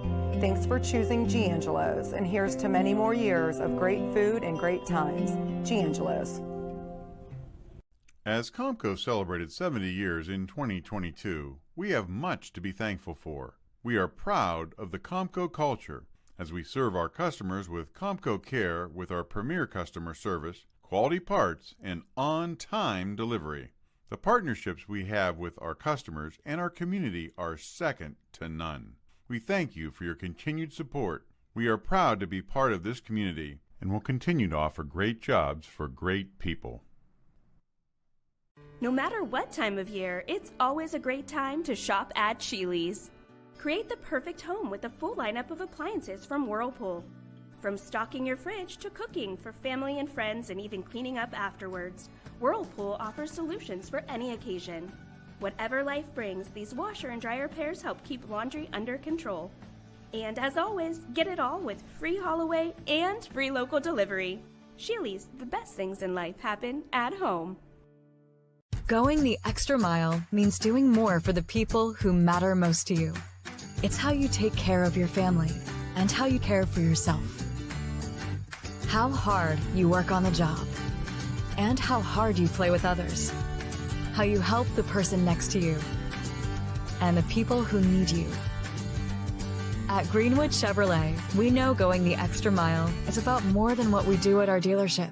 It's what you do after you leave. We know when it comes to insurance, you have so many choices. But if you're looking for someone who lives in your community, someone who cheers for your community, and someone who works for your community like you're part of our family, well then please let us introduce ourselves. Hi, we're Heiner Insurance. How can we help?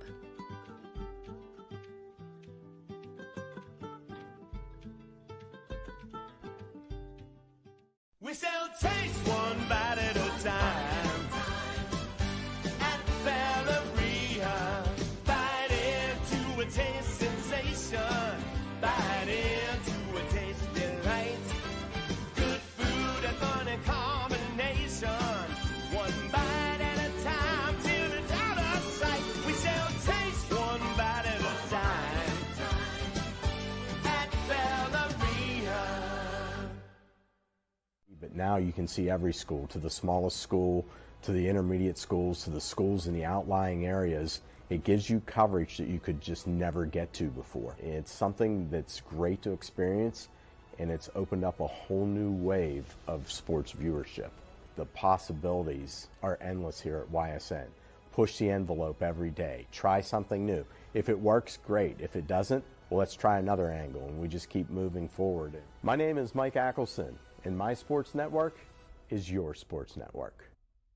Welcome to Mill Creek Indoor Player Development Center, where passion meets precision. Experience state-of-the-art technology with 3 TrackMan fitting bays, ensuring your clubs are perfectly tailored to your game.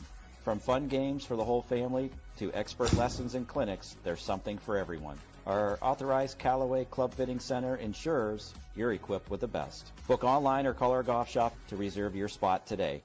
Mill Creek Indoor Player Development Center. Elevate your game, rain or shine. Hope looks different for everyone. It's a doctor who takes the time to understand. It's a listening ear when you need one most. The power of care is nothing without hope. And every service we offer is created with true healing in mind. Find your hope at Meridian. Hi, I'm Carly Alfano. And I'm Ryan Miller. And we are from Hometown Insurance Solutions and WRS Insurance Solutions. And did you guys know we do more than just Medicare products? That's right, Ryan. We also offer life and health, long-term care and disability, and group health for your small business. So for more details, feel free to give me and my friend Carly a call. Going the extra mile means doing more for the people who matter most to you. It's how you take care of your family and yourself, how hard you work and play. At Greenwood Chevrolet, we know going the extra mile is about more than what we do at our dealership. My guy keeps it 100% of the time. He wants all 100, won't settle for 99. And it's more than stats, because there's people in those numbers. And I was one of the lost sheep. I'm so glad he cares for all 100. I'm 100% safe, 100% free, 100% love. I can be 100% me. He gave all 100 when they put him up on that tree. That's 100% passion for 100% free. So if I play in front of 100, or if I play in front of 2, there's an audience of 1 getting 100% of what I can do.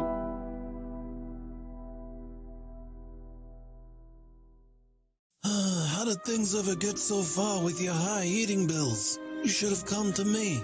And if you had come to me, I could have told you to call Michael at MP Vivo Heating and Air Conditioning. Michael is one of my trusted friends, and he will now be one of your friends. MP Vivo will take care of everything with a 96% high-efficiency furnace from Rude. Call MP Vivo for a free estimate at 330-259-0486 and let them take care of your situation. At Joe Dickey Electric, no job is too big or too small. With over 65 years of commercial, industrial, residential, and 24/7 emergency services, you can trust the experts at Joe Dickey Electric, because we are everything electrical. What does it mean to be approved? I'm Tracy from Greenwood Chevrolet, and to me, it means more than getting you the right vehicle with the right financing. It means getting you to work on time, driving your kids to school, or going out and seeing the world. That's why I go the extra mile for my customers with the inventory and financing options customized to them. Come and see me so I can get you approved and out on the road. Only at Greenwood Chevrolet. We know when it comes to insurance, you have so many choices. But if you're looking for someone who lives in your community, someone who cheers for your community, well then please let us introduce ourselves. Hi, we're Heiner Insurance. How can we help?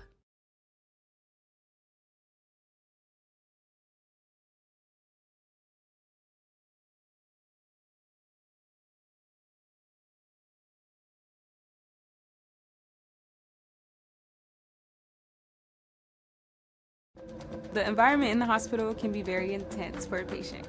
Being able to put a smile on their face brightens up my day.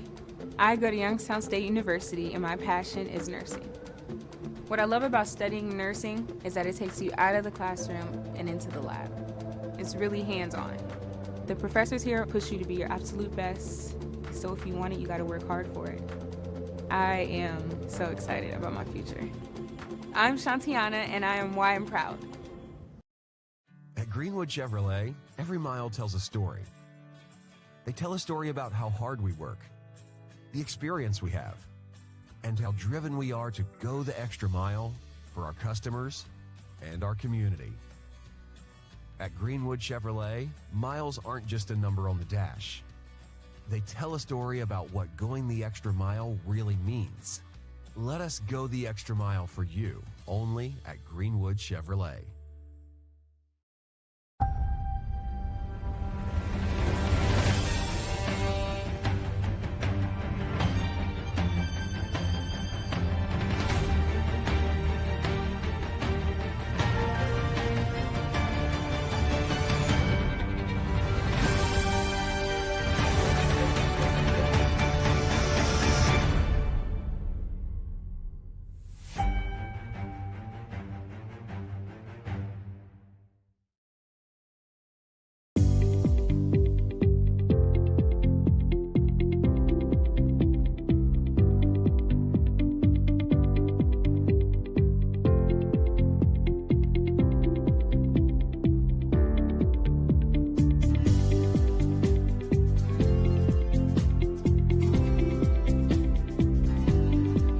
Welcome to Mill Creek Indoor Player Development Center, where passion meets precision. Experience state-of-the-art technology with 3 TrackMan fitting bays, ensuring your clubs are perfectly tailored to your game.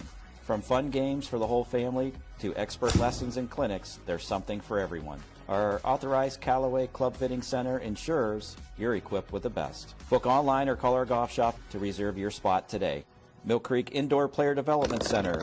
Elevate your game, rain or shine. We know when it comes to insurance, you have so many choices.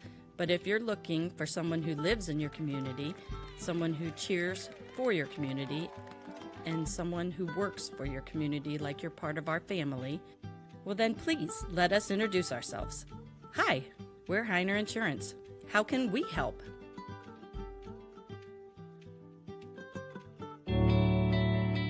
Help for your child to grow and succeed.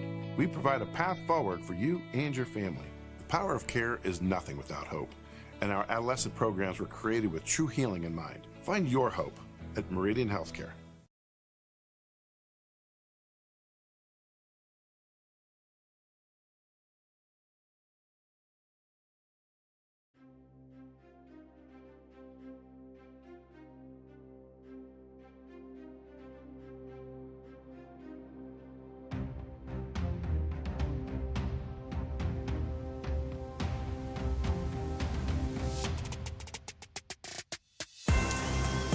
Welcome back, ladies and gentlemen.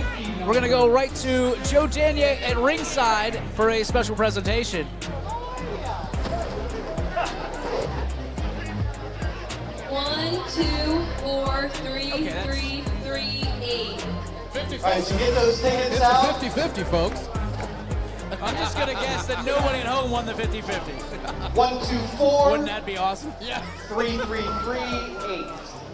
1, 2, 4, 3, 3, 3, 8. It's a 50-50. If you're the winner, make sure you go to the lobby and claim your prize. 50-50 is up. And like we were saying, there's nobody winning at home. So, Sam, the Mayhem at the Maronite, we've got 5 bouts under our belts. And when you look at how this thing has gone, it has been quite the spectacle, my friend. Absolutely. We've had one. I'm going to stick with my guns. I'm going to call it the upset of the night. Martino beating Harris. I still cannot figure out how that happened. Gonzalez over here. Oh, I'm sorry, Gonzalez. Yeah, Gonzalez. And that's no slight to him. I don't want anybody, going to the YSN and complaining about that. But I Bring thought, it on. I thought that Harris had that fight readily won. But then we've got other fights that were really, really close, including the last one, which was 7 Earth. taking on Molina. That was probably the fight of the night, and what a way to head into the intermission. Just a reminder, fans, that the thoughts and opinions of the broadcast announcers are of the announcers and not of Yoakley Scott Corporation, LLC. Please do not sue us. We don't care who wins or loses. We have no dog in the fight. We are not sponsored by DraftKings, nor probably will we ever be. But if you're interested, DraftKings, we are available. Info at ysn.live.org. Hell, just give me a call. Yeah, we're ready to go. Once again, want to thank our good friend Rob Johnson over here on the ones and twos, setting up all 4 cameras for you tonight, getting the best opportunity to see from wherever you are in the world. Shout us out on Facebook, YouTube, and of course on ysnlive.com. Thanks to Rob Johnson and Spotlight Media for being here this evening. We will turn things over to Joe Danier.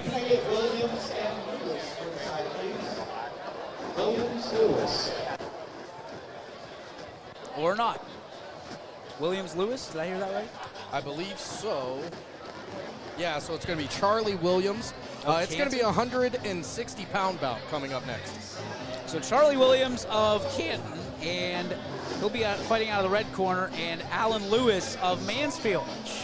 Let me tell you what, we just watched a heavyweight battle. These guys can't be that far off. These guys are built like statues. Yeah, these are Greek gods at a young age. Joe Danier's still in there. He'll give us the deets on who's fighting. I'll tell you what, Sam, we're pretty damn close to a sellout crowd here tonight. It is. It's great. I mean, everybody coming out here to enjoy a beautiful night of boxing. And boxing really, in this area, in this part of Ohio, has had such a huge impact. I can remember growing up where boxing, was really kind of knocking on the door to be the biggest sport. You know what I mean? Football's always had a chokehold. I don't think that's going anywhere, but boxing was right there. There was a point in time where you couldn't just name the heavyweight champion of the world. You could go all the way back, middleweight, basically down featherweight, to featherweight. Lightweight, yep. All the way down. I'll tell you what, we had 2 of them as judges in the All-Star Slam Dunk Contest on YSN. Ray Boom Boom Mancini, of course, our legend, our hero, our American, Kelly the Ghost Pavlik, who's putting this on tonight, Ghost Promotions. Here we go. Ohio, Charlie Williams. And from Mansfield, in the blue corner, Alan Lewis. So Lewis in the blue corner. Lewis, you're right. Yep. Sorry. And Williams in the red corner, and we are about to be underway with bout number 6 here at the Mayhem at the Maronite on your sports network, a proud product of Ghost Promotions. Thank you again to Kelly Pavlik for allowing us to be part of this tonight. We're excited. We hope you are at home as well. Boxing is back in Y-Town. Williams looks at this one. It looks like he's got just a small size advantage in both height as well as width. So it'll be interesting to see how is Lewis going to attack this fight. Lewis has 2 armed weapons on each one of his shoulders. He's got boulder shoulders. Williams comes out with some jabs. Lewis ducking and diving. All he's missing is the 3 other Ds from dodgeball. He's already hit Lewis a couple times with some body shots here as you see him backing up, and he's just making some contact to that abdomen. Those are what the judges are necessarily looking for. They're looking for contact less than the knockout. Williams ducking out of the way of Lewis. Gets a hard right to the body there. Goes Swings. on the overhand there, misses. Yeah. Luckily for Lewis. I mean, the reaction of these young men it's impeccable. It's incredible. Oh, look at that shot, Robbie Johnson. There he goes, another left hand right there. Makes pretty good contact.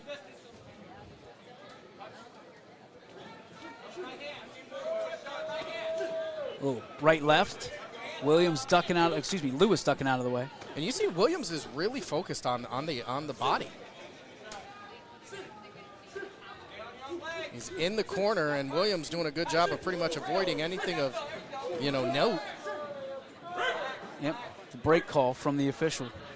Nice tie up there. I think if you're looking at it from, you might think that Lewis gets the better of that exchange there, but I really think Williams does, as he avoids all the punches and doesn't have to expend half the energy. Well, and that's it. You look at what Lewis is doing.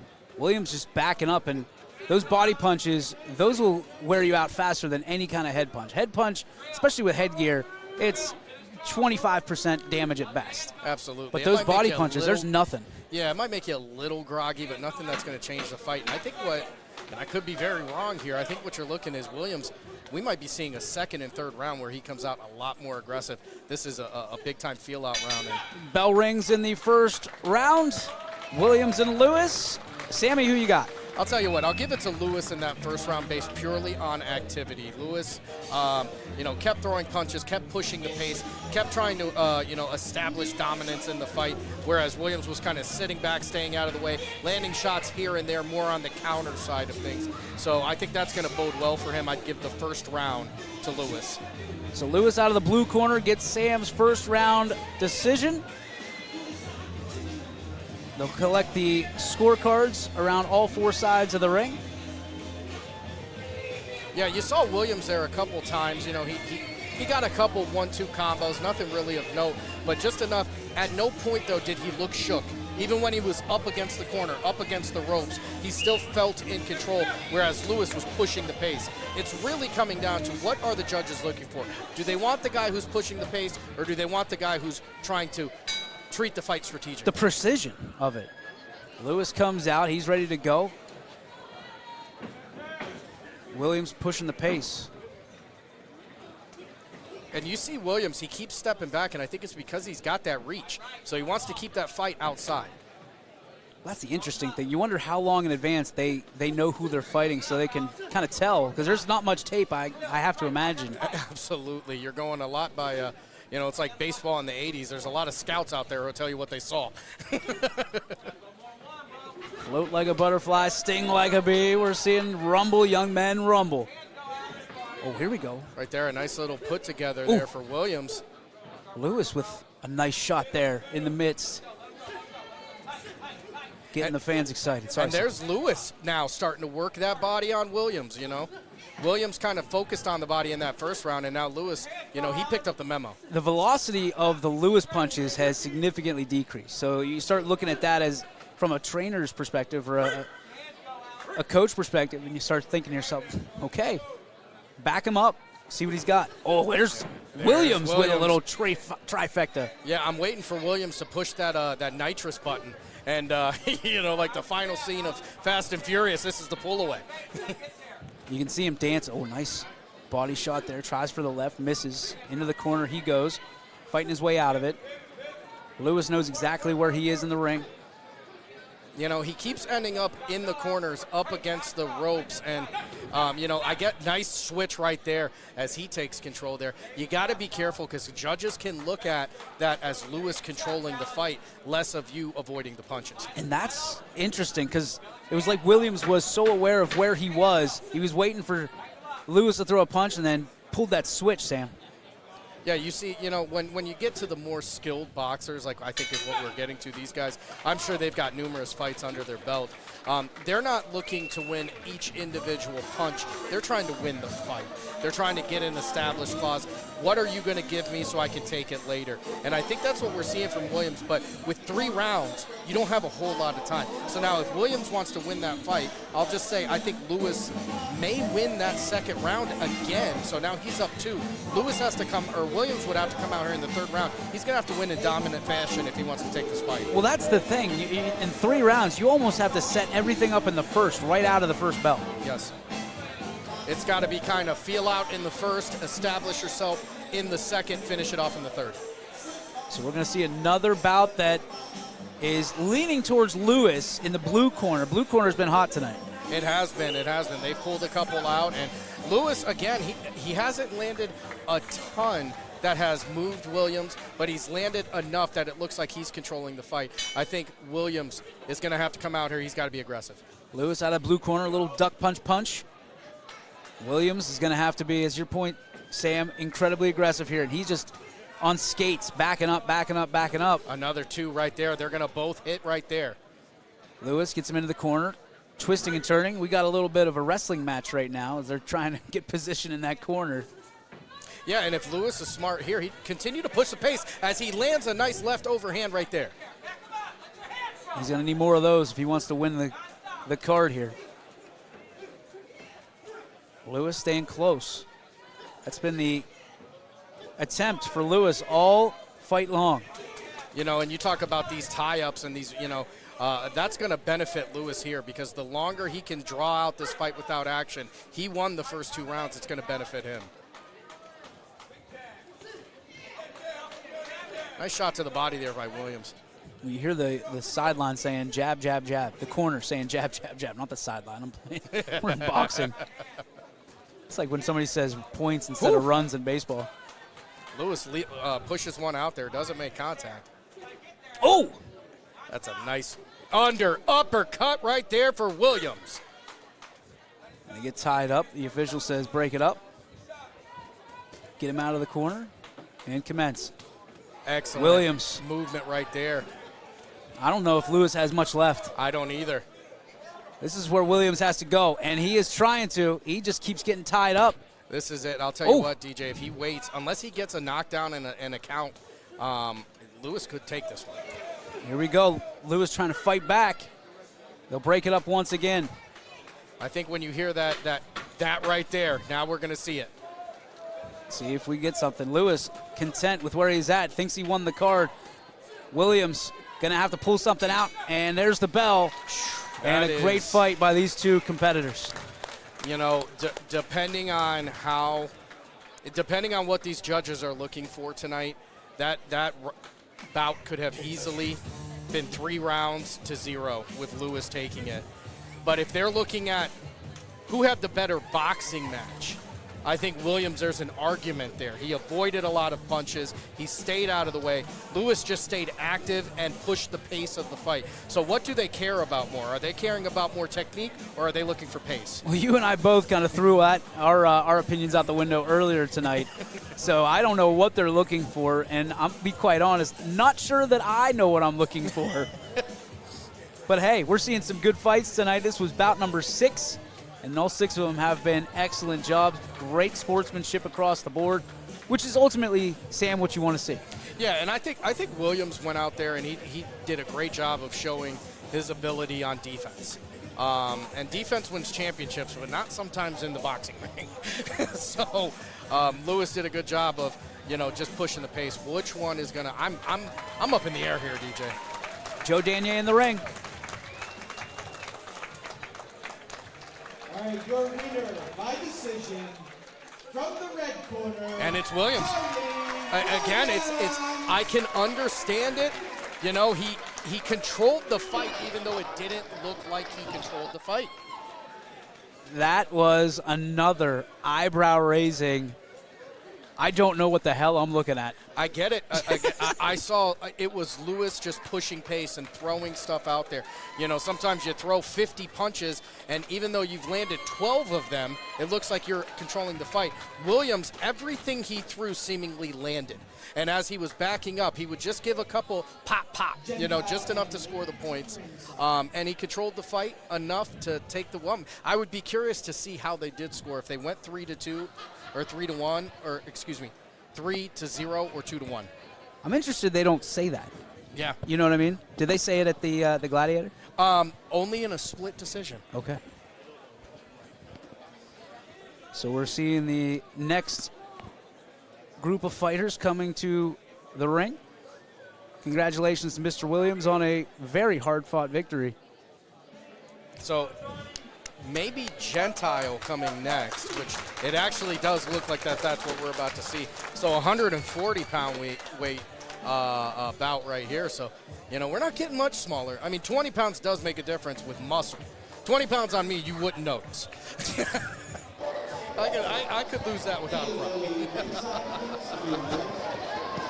Kelly Pavlik in the corner for this bout, and it will be Johnny Gentile.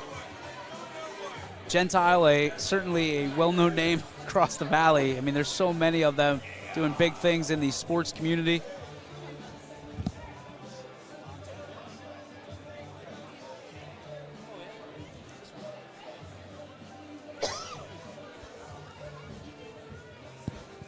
I'm being told by... Right behind you guys. Wide load, Ricky. Thought that was Hake. Shout out to Andy. Where are we at? I'm sure he's at home watching. This is Gentile, right? This would be Gentile, yep. So the 140-pound John Gentile versus Ian Lilly. And Rob Johnson telling me that Ian is from Louisville, so there might be a little love here for Ian from our production manager. A couple. We might see some close-ups that you haven't seen yet tonight. Activate heaven camera. We want to thank everybody that's a part of this, certainly our sponsors that make each and every one of our broadcasts possible. We want to thank Spotlight Media as well. Rob Johnson coming here and doing his thing, because otherwise it is a boring one-camera setup, and we probably don't have many people watching. But, Sam, I just heard we just got over the 10,000 person mark. I'll tell you what, I believe it. This is high-quality boxing. Saturday night fights, baby. That's where we're at. Eat your heart out, Max Kellerman. Johnny Gentile gets a rousing ovation from this crowd right in front of us.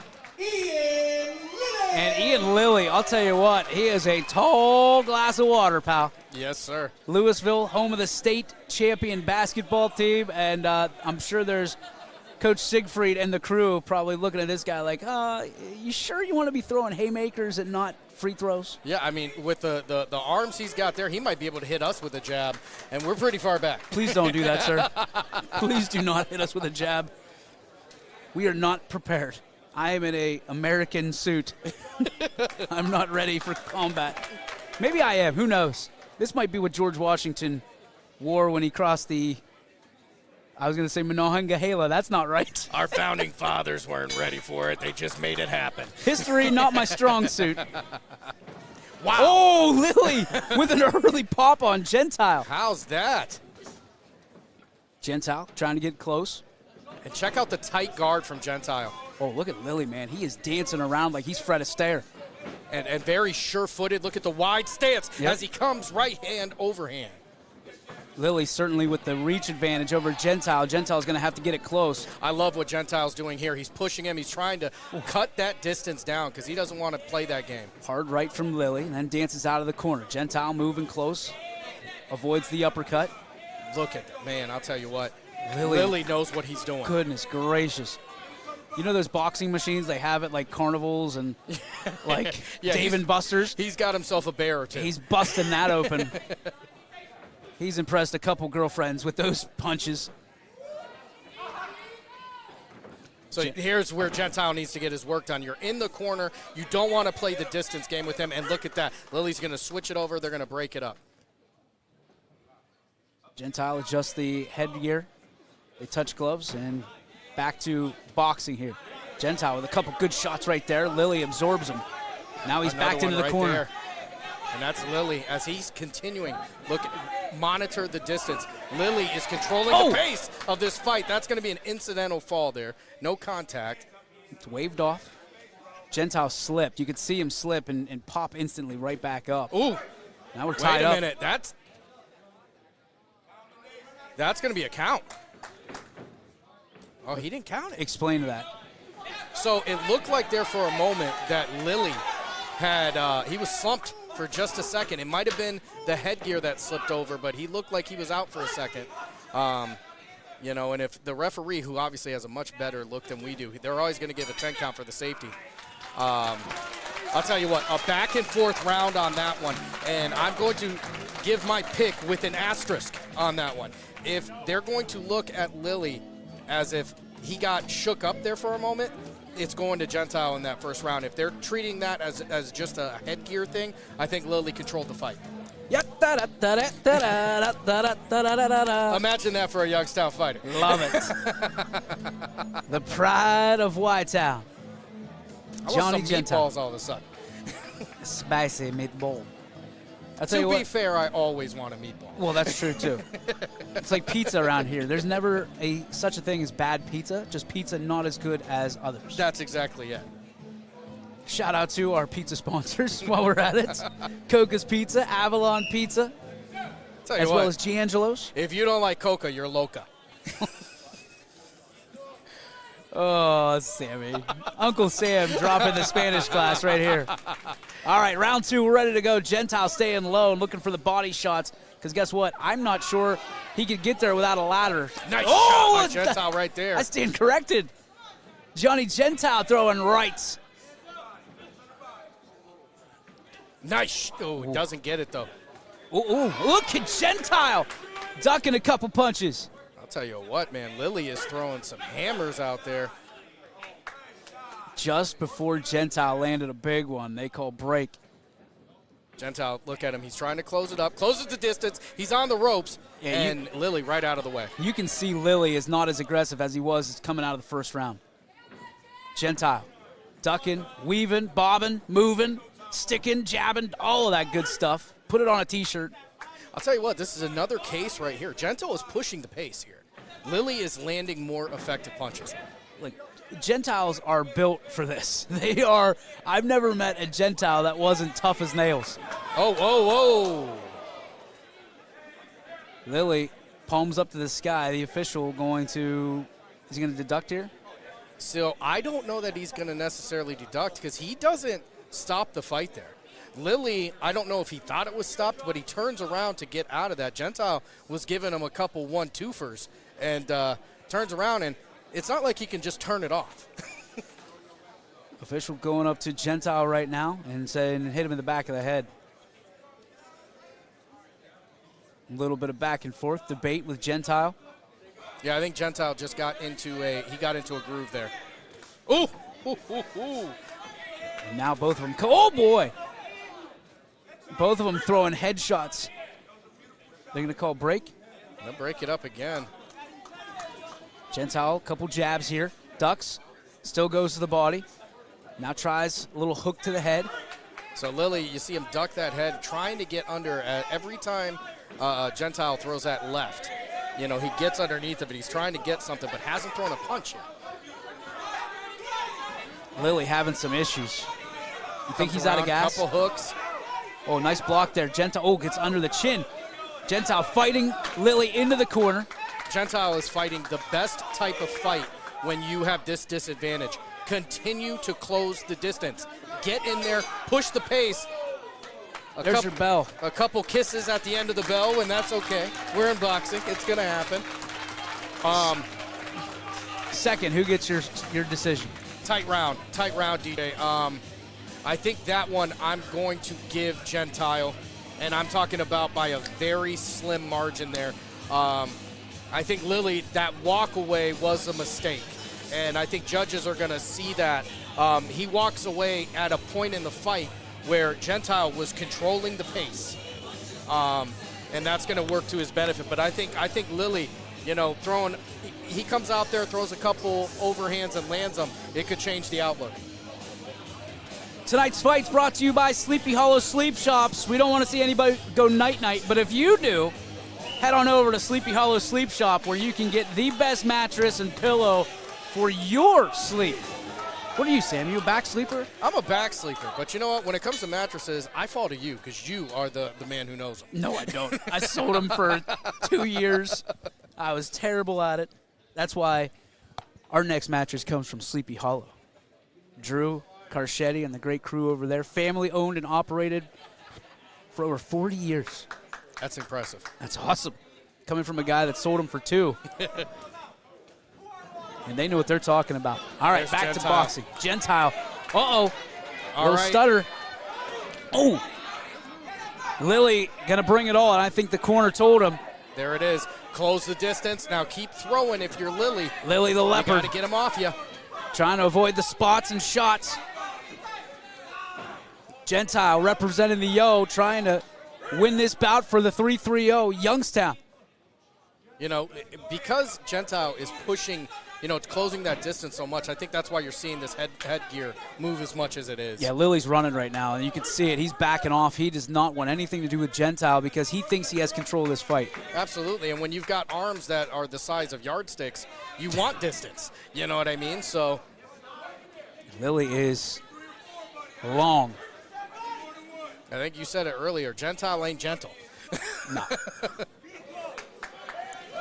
Gentile going to have to, because you're right, this might come down to the decision. As a matter of fact, I'm pretty sure it will.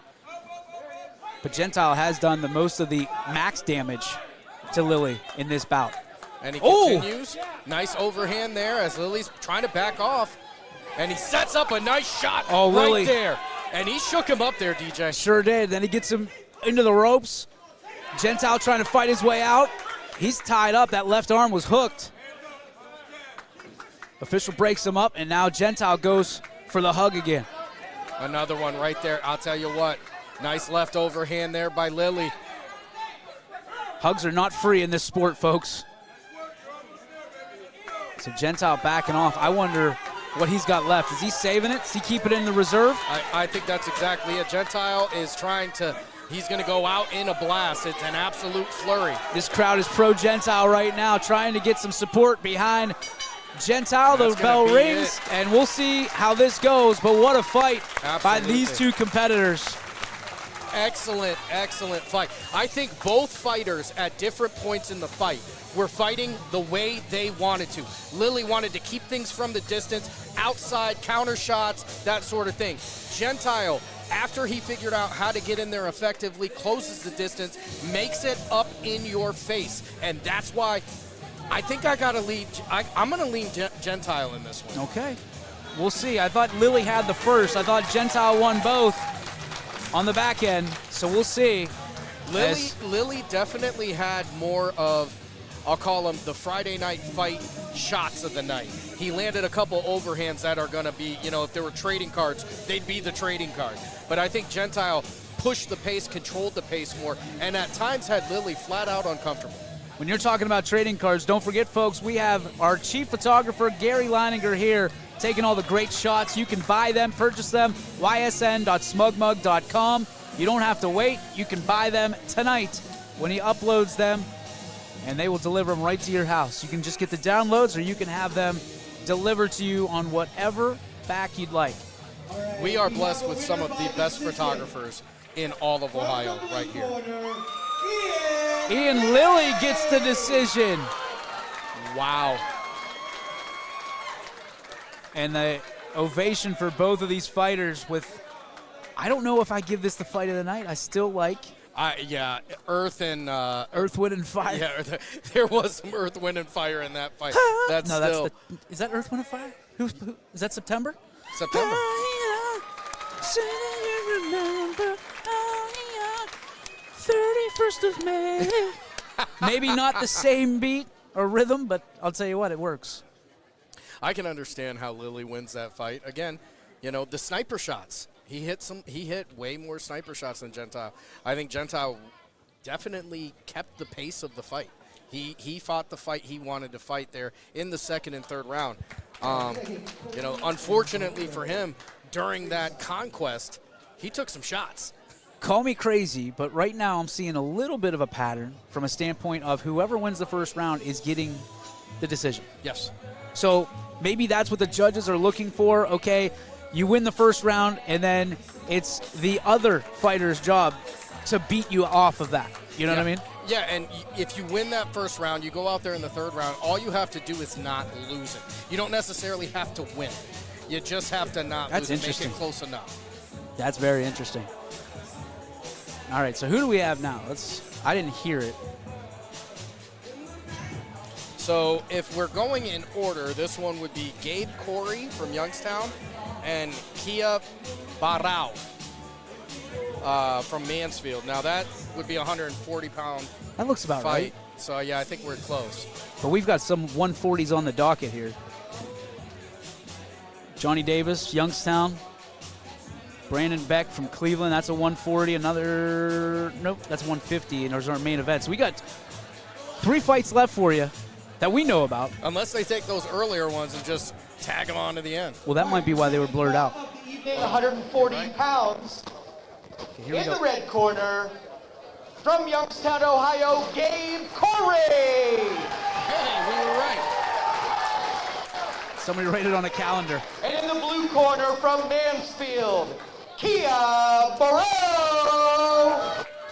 All right, so they're way to go, Sam. All right. Proud of you, Uncle Buddy. We're getting there. Gabe Cory from Youngstown and Kia Baral from Mansfield.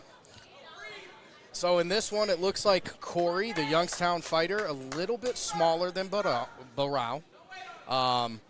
We got to figure out how to say that. We got to agree on one. Maybe we'll just say them all. That way we're right once. That's exactly. Oh, boy. Wow, here we go. Holy smokes. I'm not here for a long time, baby. I'm here for a good time. And I'll tell you what, we're going to call him Barrage because that's how he's throwing punches right now. Can he maintain that pace? There's no way. Cory's just got to absorb here. Disrupt the timing. Gabe Cory into the corner right now. And I'll tell you what, Kia Baral pinned him in the corner there momentarily. Cory. Boy, and he's throwing, I'll tell you what, he's stepping through and leading in with some of these punches. So it ain't just point scorers. He's looking for mat flatteners. Yeah, and this is, Cory is backed up, and I think he ate one early on, and it's making him second guess what's going on here. Cory trying to get on offense, not having much luck. Baral on offense. He is absolutely, I've talked about it all night, DJ. Who is pushing the pace? Who's controlling the pace of the fight? It's not even a question right now. Baral, just different combinations that Cory is just trying to fight through. I'm all hopped up on Mountain Dew. Baral is ready to party. Come on, you like a spider monkey. All right, the official gives the go-ahead. Here we go. Cory and Baral. And here he goes. I mean, wild punches, wild flurries, too. Oh! Cory got one in there, left. Now he's just flailing, trying to get something going. Baral has Cory against the ropes and just dancing around. Baral has been all offense. It is, and there he is. He's up against and this is what I've been looking for all night, DJ. When you get him up against those ropes, that's when you got to take advantage of the fight, and that's what Kia, the Barrage Baral, has done. And I'll tell you what, Baral was content that last 10 seconds just hanging in there. So first round in the books, and I think we are unanimous when we go the Barrage gets round one. Yeah, I think that one is probably the most open and shut round we've seen tonight. Now, the fun part. You've sat down. The adrenaline has calmed down. Can you go back out there and kickstart your heart? Well, Kelly's got to be saying something in the corner about, hey, you're not going to win this fight playing defense for the next 2 rounds. And I'll tell you what, Kelly Pavlik, if I'm sure you do, but the folks at home, if you remember his fighting career, that man could take some punishment. Oh, yeah. So, I'm sure his fighters are learning the art of withstanding. And, you made one mistake against Pavlik, and you were the ghost. Night-night. Night-night, sweet prince.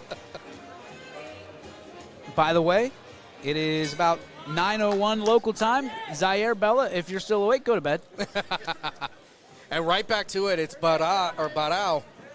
He's pushing the pace, but here we go. This is where Cory is trying to match that energy. And this is going to be interesting because he gets that little break. Can he develop some offense here? Baral still just fighting. Can he keep this pace up? You asked the question in the first round, Sam, and he has proved us both wrong. Yeah, absolutely. And right back into the corner, making big-time work. It's an aggressive approach.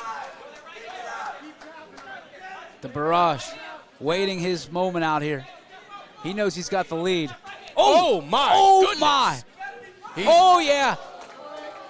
And that's got to be a count. Yep, and Cory is down, and that's going to be a count. What a shot by Barrage. Wow, Barrage. That right hand, that was heavy. Baral with a bazooka. You're not kidding. And then he's going to come back in. He says, there's some more where that came from. Cory trying to fight his way out. Just being nice defense. shot by Cory. He's got to get those hands back up. Fight out of it. Fight out of it. He's getting some love here from Youngstown. Barrage running out of gas, it looks like. Cory's got to take advantage. Cory comes back from that and gives him a nice reminder that this is a match. And Baral is stepping back. He's holding off for a minute. Couple mistakes, and you're going to go to the mat. And Cory gets the heck out of dodge there and sets up shop closer to his corner. Oh boy. Again. Yep, and Barrage. That's 2. Lands another big blow with that right hand. And I'll tell you what, 2 knockdowns in this round along with 1. Baral can really coast it out for the rest of the fight. Gabe Cory, 10 seconds to go in the second round, trying to fight his way back. Gets hit again, another big blow by Baral. Baral just going to hang around. Is he going to try to finish? There's the bell for round number 2. Wow. Nice job by both fighters, but Baral standing out in the second round again. I'll tell you what, he has not only been aggressive, he is actually landing the punches. It's one thing to go out there, and I used to call it windmill fight, where you just throw those hands out there in circles and hope to hit something. Baral is going out there, a couple to the gut, one to the chin, one to the chin, a couple to the gut, and he's not giving Cory any chance to catch his breath. Windmill fight, you mean like the bar fight? Yeah. Like if you get a bar, you just start wailing away? Close your eyes and swing, but Baral, this is much more, it's much more of a concerted effort here. You can see the coaches in the corner saying, listen, you've got to mix up those combinations. Those combinations early for Baral were impressive. Oh, I mean, and he's landing, obviously, quality shots because that's where he's, there was no question that those were 2 knockdowns. Yep. So Cory trying to get back into it. Baral wasting no time, going right at the red corner, and the official breaks it up immediately. He's going to set them apart because, now they're both with the aggressive approach. So now you're seeing headgear that's starting to get messed up, and they're getting tied up. I'll try it again. Gabe Cory trying to fight out of that red corner. He's tied up. Baral. That's a nice overhand by Cory. He just can't find it. Gets him into the corner. Does Baral. Cory looking for it. Keeping his hands up, trying to land a big left here. Baral trying for the big right, misses. Goes up and under, they get hooked. Back to the action. Ooh, left misses. Both fighters, I mean, at the pace that they've been fighting, they both got to be tired. Oh! Again, Cory seems to be a little bit winded right here, which will happen when you're taking nonstop shots to the body. Baral keeping that left hand down and just throwing right-hand haymakers, those right crosses, and they are connecting. I mean, I think when you hear that 10-second knock, it's going to be hurricane here in Youngstown. Baral not wasting any time. He says, hey, you can hit the hurricane warning, but I'm coming right now. I am going to bury some rights as he puts Cory into the ropes. He'll back things off a little bit. Right. And that one landed and shook him up. Ooh, again, right there in the gut. Cory trying to fight his way out of here. Defensive fight for Gabe Cory. You talk about all the energy you expend when you're throwing those flurries. Think about the energy when you're blocking them. Cory tries with a left there. They're landing, they're just not solid. Goes over top, lands a nice one there, just not enough on it. Baral showing he's still got it. He's still got juice. There's the bell. I'll tell you what, that is, if I'm wrong on this one, I guess I got to start calling cricket. I got to go with Baral. Please, God, no.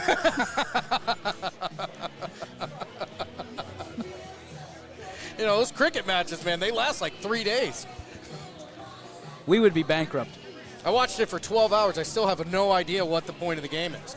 Is this a William Green jersey? Browns jersey? Let's see. It's got to be. That's got to be Willie. William Green, Browns jersey. He gets the jersey of the night. Not a Browns fan, but run, William, run. He ran right into Joey Porter, I'm pretty sure. Yeah, before the game. Good night, Sweet Prince. You want to talk about a boxing match? That was one-sided. And, hey, I was with Tom Hamilton the other night, and they did the, was it Down Goes Anderson? Down Goes Anderson, Tim Anderson. My boy Jose Ramirez. Hosey. Listen, he gave him a po' boy to remember. Great fight by these two, Cory and Baral. How'd I do? Baral, you got it, my friend. I rolled it. Wait.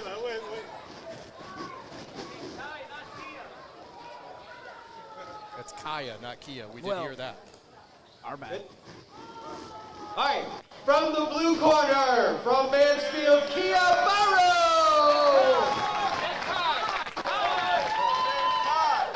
Well, if you're pronounced Kaya, but if you're if it's the same spelling as the car, the car's going to win out. Listen, South Korea may create Kias that we drive, but Canton creates fighters, and that's what we saw tonight. That was awesome. That was awesome. And a great job by Gabe Cory representing Youngstown as well. Great fight by these two young men. What a great night it's been so far, Sam. Yeah, I'll tell you what, it's either between this fight or the fight before it. Agreed. Are real close to that fight of the night. Seven Earth versus Molina. Do I have that right? I believe so. That was arguably the fight of the night going into it, but that one was excellent. I mean, the absolute pace and punishment that both of those fighters had to take. I mean, incredible work. Gabe Cory right in front of us, shaking hands, kissing babies. We'll give him some love. Hey, he's got some little fans. Hey, great fight. And listen, folks, I know most of you guys have played Mike Tyson's Punch-Out, but those running things, that's real. That's real, and that's what those kids have to do, running behind the bike and everything. Oh, those kids work. No. Those kids work. Of the evening. What is it? From the red corner, from Youngstown, Ohio, Main event time. John Davis. All right. And from the blue corner, from Cleveland, Ohio, Brandon Beck. Beck comes out. And I'm going to tell you what. Oh, boy, this is legit. The DNA Gym has had a night. Another fighter in the highlighter yellow and black trunks, taking on one of Youngstown's own, John Davis. Johnny Davis trying to step in, represent the Yo. Beck from Cleveland, here we go. Beck was excited to get at Johnny Davis. Here we go. Davis feeling things out. Both fighters have a pretty good height and an excellent reach. It's pretty even.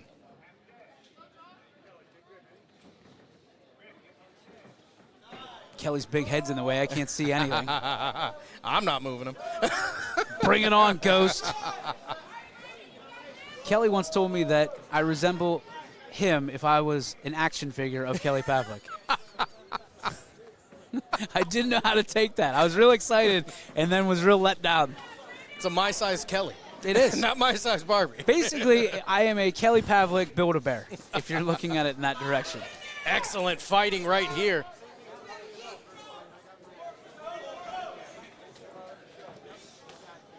Nice shot there by Davis. Davis looking. Cock back, ready to go. Beck with a jab there, trying to really set the tempo. This is, we heard, the main event of the evening. Thought we had one more bout. We could be off on that one. Both fighters trying to fit. Nice Ooh, shot. ooh. Beck got one good, and they're going to break it up. Davis mama. He was woozy, and he's trying to get that feeling back in his legs. Brandon Beck, what the heck? He pulls that out of absolutely nowhere. Beck pounding his chest. Double B's almost took down Davis to the double knees. Yes, sir, and I mean, that was so quick. He gives him a quick reminder that this is a boxing match, and down to the mat he goes. All right, here we go again. Beck, he's got a little bit of the advantage. He's ready. He is in Davis's kitchen right now. Official trying to get the heck out of the way. Beck is just throwing haymakers. And there's the bell for the first. Tell you what, DJ, obviously with the knockdown, you got to go Brandon Beck in that one. But what Brandon Beck has been able to do in the back half of that round, consistently break through the guard of John Davis. John Davis was doing a good job of trying to stay out of the way and block those punches. Beck is bringing so much power. The guard it doesn't matter. No. Wow, that was impressive. Beck really showing up towards the end of that round. You can see the excitement that young man possesses. Davis is going to have to match it in a second if he wants any shot at this one, because I think Beck isn't going to let up anytime soon. Yeah, I think if you're Davis, and again, I'm calling the fight, not coaching the guy. But if I'm in that corner, I'm probably telling him, you got to go get your get back. Like, we got to put him down to one knee at least once so the judges can see or think that we're back into this fight. Let it come down to the third round. While we have a moment, I want to say congratulations to the Boardman softball team on their way to the state semifinals today. Congratulations to them. It's been an excellent spring for all of our area teams. Everybody has showed up, and I mean, we got a lot of regional folks this year. Yeah, we sure did, and it's not over. Baseball's still swinging. I know Mooney's out there, St. John's is out there, Warren JFK's out there, Canfield's out there. Congratulations to all the success all year long here of these YSN teams. Right there's an excellent contact right there by Davis, and he freezes up back there just a little bit. Beck still on the offense, still backing down Davis, and he goes back in. Davis says, get out of my kitchen if you didn't bring a skillet. Nice overhand right there for Davis. And Beck, you see he's cut that distance down just a little bit, maybe feeling a little bit more confident after the knockdown. Will pop from Beck to Davis again. Got some oohs and ahs from the crowd. Here we go. Boy, he landed another absolute shot with the right hand right there. Left from Davis. Beck trying to bounce back on that. You can see him. Davis has done his job. Beck is not nearly as aggressive as he was in the first. Oh, boy! Oh, boy! Davis now feeling a little bit. He got him again. Yep. Davis leaning on him. Sometimes when you get comfortable, that chair will come right out from under you. And Davis found an opening. Beck trying to land a right here. Pushing the pace here a little bit. Oh, ducking and weaving, bobbing and weaving. Goes in there for the hug. Official breaks it up. Here we go. Here's Davis. Beck. 1-2, 1-2. Davis, nice job. Backing it off, 10-second warning. Nice. Oh, boy. Ooh, another one. They exchanged right there. Davis might have this round here. Got him again. He's got him in the corner, got another clean shot. There's the bell, and I think Davis got it. I got to agree with you there, DJ. Brandon Beck, he didn't change his approach really much. Just cut the distance down between him and Davis. Davis took advantage of that. Lands a couple shots that absolutely shook him to the core. He didn't go down to the mat, but I do think he did enough that the judges are going to see it. That round goes to Davis. We're going to lean on Mike Tyson on this one. Everybody's got a plan until they got punched in the face. And I'll tell you what, Beck came out aggressive, came out on offense, and Davis backed him down quickly. Now we go into this third round. See, it's interesting to see after you've gone down and you really feel the power of that punch. Both boxers have felt it. Who is going to make their way through it, put fear aside, and continue on their journey? All right, third and final round of this bout coming at you here on YSN. Special thanks once again, Ghost Promotions, as well as Spotlight Media, making this possible for you, as well as our sponsors, bottom right-hand corner of your screen. Thank you so much for allowing us to live this stupid life that we live. Saturday night calling boxing matches, baby. We made some right decisions. All right, here we go, third round. Beck, see if he goes back on offense. He does. Davis is going to have to win this one clean as a whistle. And both boxers are throwing absolute smacks. Davis has nice Beck on shot skates. By Davis. Davis, nice jab. With the left, he's got Beck in the corner. That was a good overhand there by Beck to push him off. Ooh, solid shot, Beck. A little wobbly there. Oh! Ooh. Beck gets it back with a left. I think both of these fighters have that knockdown punch ready to go. They're looking it's for it. There. Davis has to go for it. Gets a good shot on the left side of Beck's face.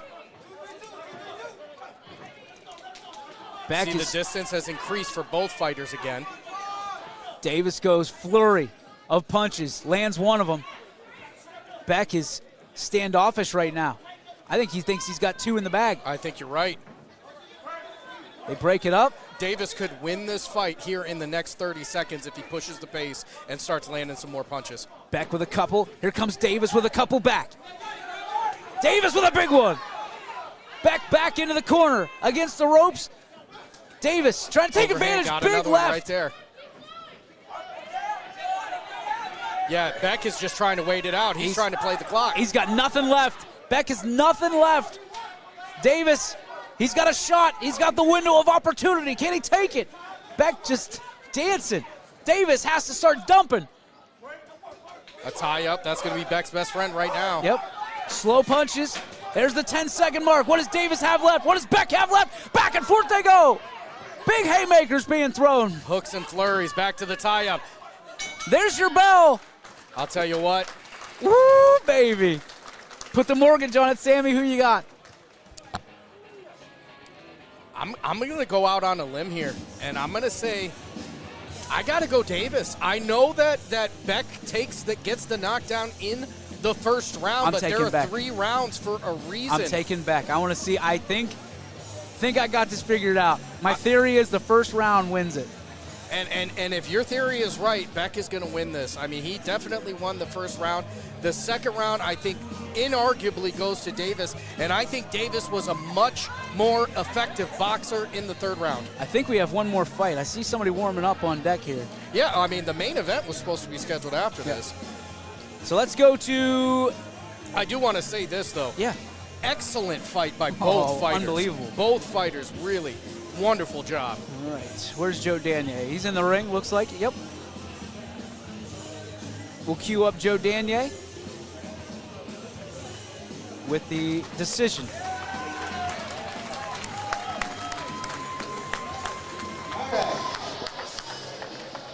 We have a winner by decision. From the blue corner, Brandon Beck! And Beck is fired up. I think you're right. I think that first down knockdown, well, 2 knockdowns in the first round really won that fight. Now, talking to my cousin, the last guy I did these fights with, and you know, he fought in this circuit. He said technically those knockdowns are not supposed to make the difference. He said, but they're humans, the judges are humans, and that's always going to be stuck in there. And it's the first and the last impression that matters. That's true. And Beck came out strong through those flurries. And I'll tell you what, Johnny Davis, he's no joke, man. You're going to hear his name for a long time here in Youngstown. And I'll tell you what, I'd sign up and I'd pay a couple dollars to watch that again. What a great young man. Looking forward to seeing him many, many, many, many, many more times staying with it. But Beck, I'll tell you what, that young man's got some talent as well. Absolutely. Give me Beck and Davis the sequel. And depending on how that goes, give me the rubber match on top. So this should be your main event at 150 pounds. Out of the red corner is going to be Isaac Johnson of Youngstown taking on Drew Mercer of Alliance. So Youngstown versus Alliance are only about 20 minutes apart. These kids probably know each other. Or these guys, actually. These look like men. Built like gargoyles out of stone. And you wonder, pardon me, you wonder how much of an influence Kelly Pavlik had on these fighters. And that obviously, you know, it's been a minute since Kelly was in the ring, but the influence of the parents, the families of, hey, I want to box because guys like Kelly Pavlik are out there and they are representing not only their community but their country at times. I'll tell you what, I'm in absolutely terrible shape, but if Kelly Pavlik told me, hey, I want to coach you in boxing, I'm in there right now. Yep. Right and now. And I'll tell you what, this Drew Mercer, I knew that name from somewhere, an MMA fighter, still looking for his first win, but fights currently in the MMA circuit right here in Ohio. Bout of the evening, 150 pounds. In the red corner from Youngstown, Ohio, Isaac Johnson. And from the blue corner from Alliance, Ohio, Drew Mercer. So here we go. Johnson versus Mercer for the main event, 150-pound bout of the night. Got distracted, my apologies. This is the main event of the... Wait a minute, let me get my Michael Buffer. Ladies and gentlemen, and now for the main event of the evening. Mercer. Johnson, only on pay-per-view. Let's get it on. Saturday. Here we go. All right, here we go. Mercer in the blue. I got a standing ovation for that one. I'll take it. Thanks, RJ. All right, Mercer comes out, hunched over. Yeah, a different guard. You know, definitely you can see he's going to be aggressive. He's trying to get this right and tight. They want to be fighting in a phone booth. Does he look like he's MMA? You know what I mean? Yeah, absolutely. It's the first thing that pops out. Johnson with a nice body shot there. Left, right from Isaac Johnson. He'll hug it out. Body shots from Mercer. And nice 1-2 there by Johnson. Johnson's feeling it now. Oh, yeah, a little dancing, a little toe tap. This is a prime example again here, DJ. Mercer pushing the pace. Johnson controlling the fight. Johnson dancing. Getting a lot of Ike calls out there from Isaac Johnson in the crowd. Oh, nice bob. Goes underneath, a dangerous move right there. Bobs again. Johnson showing it off a little bit here in the main event. Mercer still coming. Mercer wants to get this thing up against the rope or in a corner so he can start letting those flurries go. Mercer, relentless, just in the grill of Ike Johnson. A lot of punches coming from Mercer, not a ton of power on there, and I think that's on purpose. Right now he's just trying to get the lay of the land. Johnson dancing around, trying to maybe set up something for second and third round. Johnson goes with a couple uppercuts. Jab, jab, jab. Johnson ducking out of the way. Tying up as Mercer gets him into the corner, which is what he wanted. Ooh, good shot there by Johnson. Right on the cheek. See, and Mercer, he keeps those gloves so low. So low when he's out there, and he's attacking Johnson with those gloves low, and that's why he's continuously getting hit with jabs and crosses. That's why I'm surprised. I mean, Mercer's, might as well call him a Weber because he is in your grill. Yeah, absolutely. Nice uppercut there again from Johnson. Johnson trying to separate here. He might have the advantage if they get some separation. Nice. Mercer just keeps on in there. He's surgical. He's surgical. He's picking his shots. He's hitting where he wants to hit. I bet you if you looked at the percentages, it's probably, look at that right there by Johnson. But Mercer continues, the bowling ball of butcher knives that he is, just continues to roll down the lane. Whatever Johnson throws at him, Mercer just absorbs. I mean, we don't have the punch numbers in front of us, DJ, but I would be willing to bet it is Johnson closer to 70% land rate and Mercer closer to 30. And I don't know that Mercer's landing anything big, nothing that's damaging Johnson from that close range. Yeah, I mean, I think, outsider's perspective, the guy who's talking about the fight, I go Johnson there comfortably. Yeah, I would agree with that. Just because, I mean, I give all credit where credit is due because Mercer just did not back away. No. He was absorbing shots and blows, and at the end of the day, he was still up in Johnson's grill right to that last moment. He had a couple opportunities in that first round where he had what he was trying to do, get him up against the rope, in the corners, those sort of things. I call it fighting in a phone booth. He had those shots and didn't really get what he was looking for. He threw some punches, landed a couple, but never really grabbed a hold of the fight. Johnson in the corner, Mercer in the corner. Mercer standing up already. Johnson still getting water from Coach Kelly. And Johnson, on the other half of that, did a great job of just waiting. And then as soon as he drops his gloves, he gives him a 1-2. Backing things up. Johnson trying to make the separation. Dancing around again. Mercer just continues to be in the kitchen of Johnson. So right there, there's 4 punches thrown, not 1 hits. And that'll wear you down.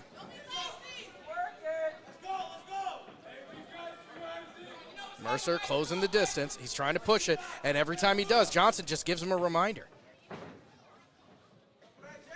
You wonder the endurance of Mercer. Is it going to wear out? I mean, he has just been attack the entire time. Yeah, I mean, just, looking at, the MMA training regimen, not that different from boxing. You would think that when it comes to conditioning, it would be more in his favor. Yeah. But Johnson, all things considered, seems to be much more comfortable. Because it's a boxing match, and that's the thing. Like, I don't know that – it's not like I sit there and watch boxing 24 hours a day, but I don't think I've ever seen a style like this before in boxing, but in MMA, yes. Yeah, this is closer to like that brawling that you would see, almost like in the late 70s, early 80s, where guys would go out there and just really try and beat each other's face off. This uppercut. is much more, a tight fit. I'm looking for this opening. My punches are all going to count with Johnson. You said it. This is a fight in a phone booth, and that's where Mercer wants it. But Johnson trying to get some separation again, trying to land some of those right crosses on that left cheek. Moving around. And I think as long as Johnson does this, he's got the advantage on the scorecard. Well, and another thing here, there you go. There's Johnson, another couple. He lands 2 out of 5 punches. Even though Mercer is pushing the pace, it still feels like Johnson is controlling the pace. Yeah, because he's picking where he wants to throw his punches, where Mercer, even though he's being on the offense, he's actually being defensive. Yeah, he's given Mercer the middle of the ring. He's circling around him, and when he wants to instigate the fight, he steps in, and then he steps out. Mercer giving the muse, and Johnson is painting punches left and right. Mercer goes over top. Can't find it there, and Johnson is going to connect again. Mercer with some soft blows to the body. Johnson okay with that as he goes uppercut and then right cross. Mercer just puts his head in there. Yeah, Mercer looks, we might be seeing him tired here. Johnson looking for that uppercut on the chin. Mercer is just beat. And that'll do it for this round. I think that round, again, comfortably in favor of the red corner, Johnson here. I just think he is fighting the boxing match that he wants to fight right now. Again, this fight brought to you by our friends at Sleepy Hollow Sleep Shop. These boxers don't want to go night-night, but if you want a comfortable rest for about 8 hours, make sure you stop by your local Sleepy Hollow Sleep Shop and tell them YSN sent you. That is new home to the, I want to make sure I get this right, Sleeper of the Week. All right. So I'm excited about this. If you've got a Sleeper of the Week, an underdog that you saw come out, we want your nominations. We got T-shirts ready, and we will be handing out Sleeper of the Week, brought to you by our friends at Sleepy Hollow Sleep Shop. Visit them today on the web or at their stores. And, dude, you want to talk about comfortable sleep. These dudes are going to sleep well tonight. I'll tell you what, they're doing God's work at Sleepy Hollow. The mattress is the most important part of my house. Pillow as well. You find a good pillow, you found a good night's sleep. That's exactly it. That's why people keep them forever. Not a couch pillow. Oh, my gosh. I've been sleeping on a couple of those this week. I might have to stop by Sleepy Hollow Sleep Shop. And I'm not in trouble. For those asking. Again, Mercer pushing the pace here. Johnson, he's just waiting it out, looking for the opening, and an overhand, he's going to land there. Johnson backs things off a little bit. Mercer still coming forward. Got a little bit of juice left in the tank. I won't say that this fight is over as Johnson lands another couple quick ones right there, but if you're Mercer, you're going to have to do something to change the judge's mind, and that's going to come, but you're going to have to lay him down. He hasn't been able to extend any of the punches. I'm not sure that I've seen him get one full extension punch on Johnson tonight. Everything's just to the body and soft. I hate to say it, but it is. Yeah, it's just you saw that in the early portion of the fight, and I thought, well, maybe he's trying to get the understanding. Where am I at? Where can I find the angle that I'm looking for? But Johnson hasn't given him enough maybe to figure out where it comes from. Mercer, you can see it when he leans in is when he's throwing. He is telling his punches, and I think Johnson is, if he can get some extension and lands one good one, trouble brewing for Mr. Mercer. Yeah, and we have yet to see him in Johnson. We have yet to see him step into one yet. He's gotten a couple kind of swinging hits, but those step-ins like we saw in the last bout where those guys were stepping into a punch and trying to put your headgear on backwards. We haven't seen that yet. Spinneroonie. Oh, good land by Johnson there. And another one. He gets a left on Mercer. This one wrapping up here shortly. Mercer feeling a little bit of the pressure. And I'll tell you what, Johnson got a little cocky there, a little bit of the jump punch. Don't fool around and hit the mat. The Roman Reigns Superman punch. The tribal chief, Isaac Johnson, in the ring. That's right, man. You don't have that necklace he does, so don't try it. And Mercer with some offense.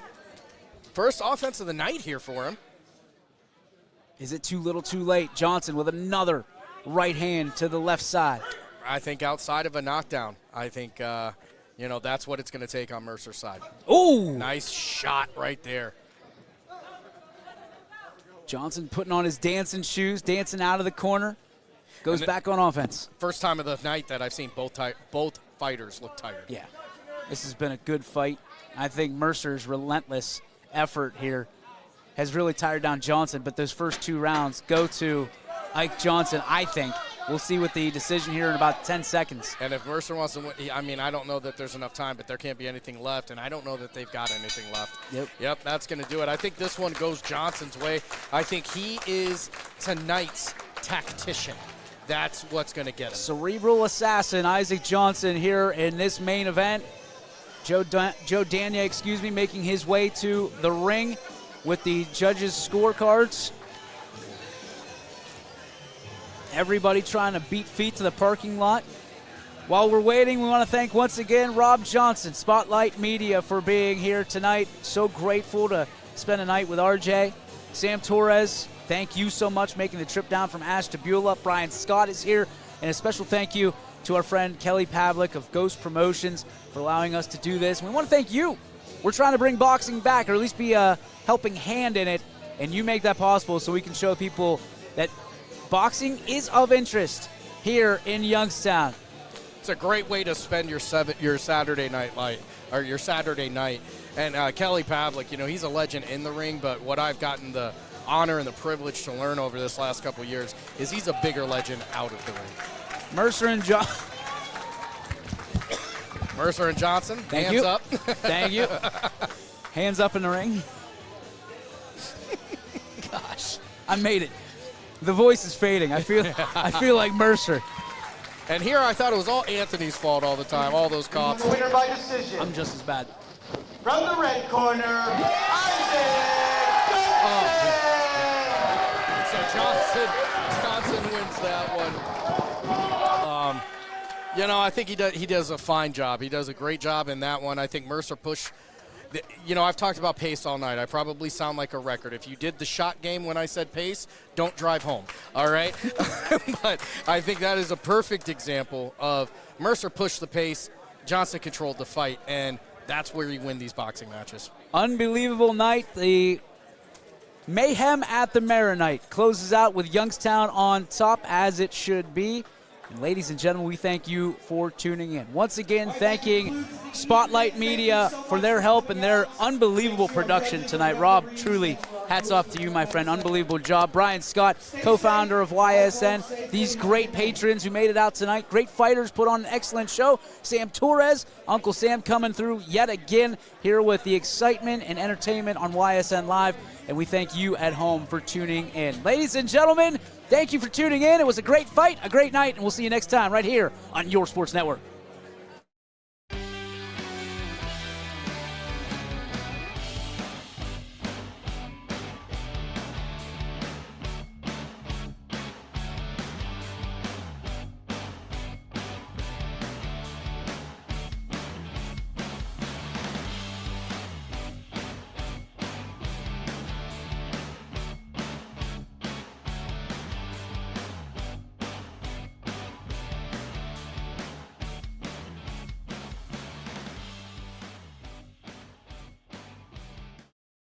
YSN thanks you for watching this presentation of Your Sports Network.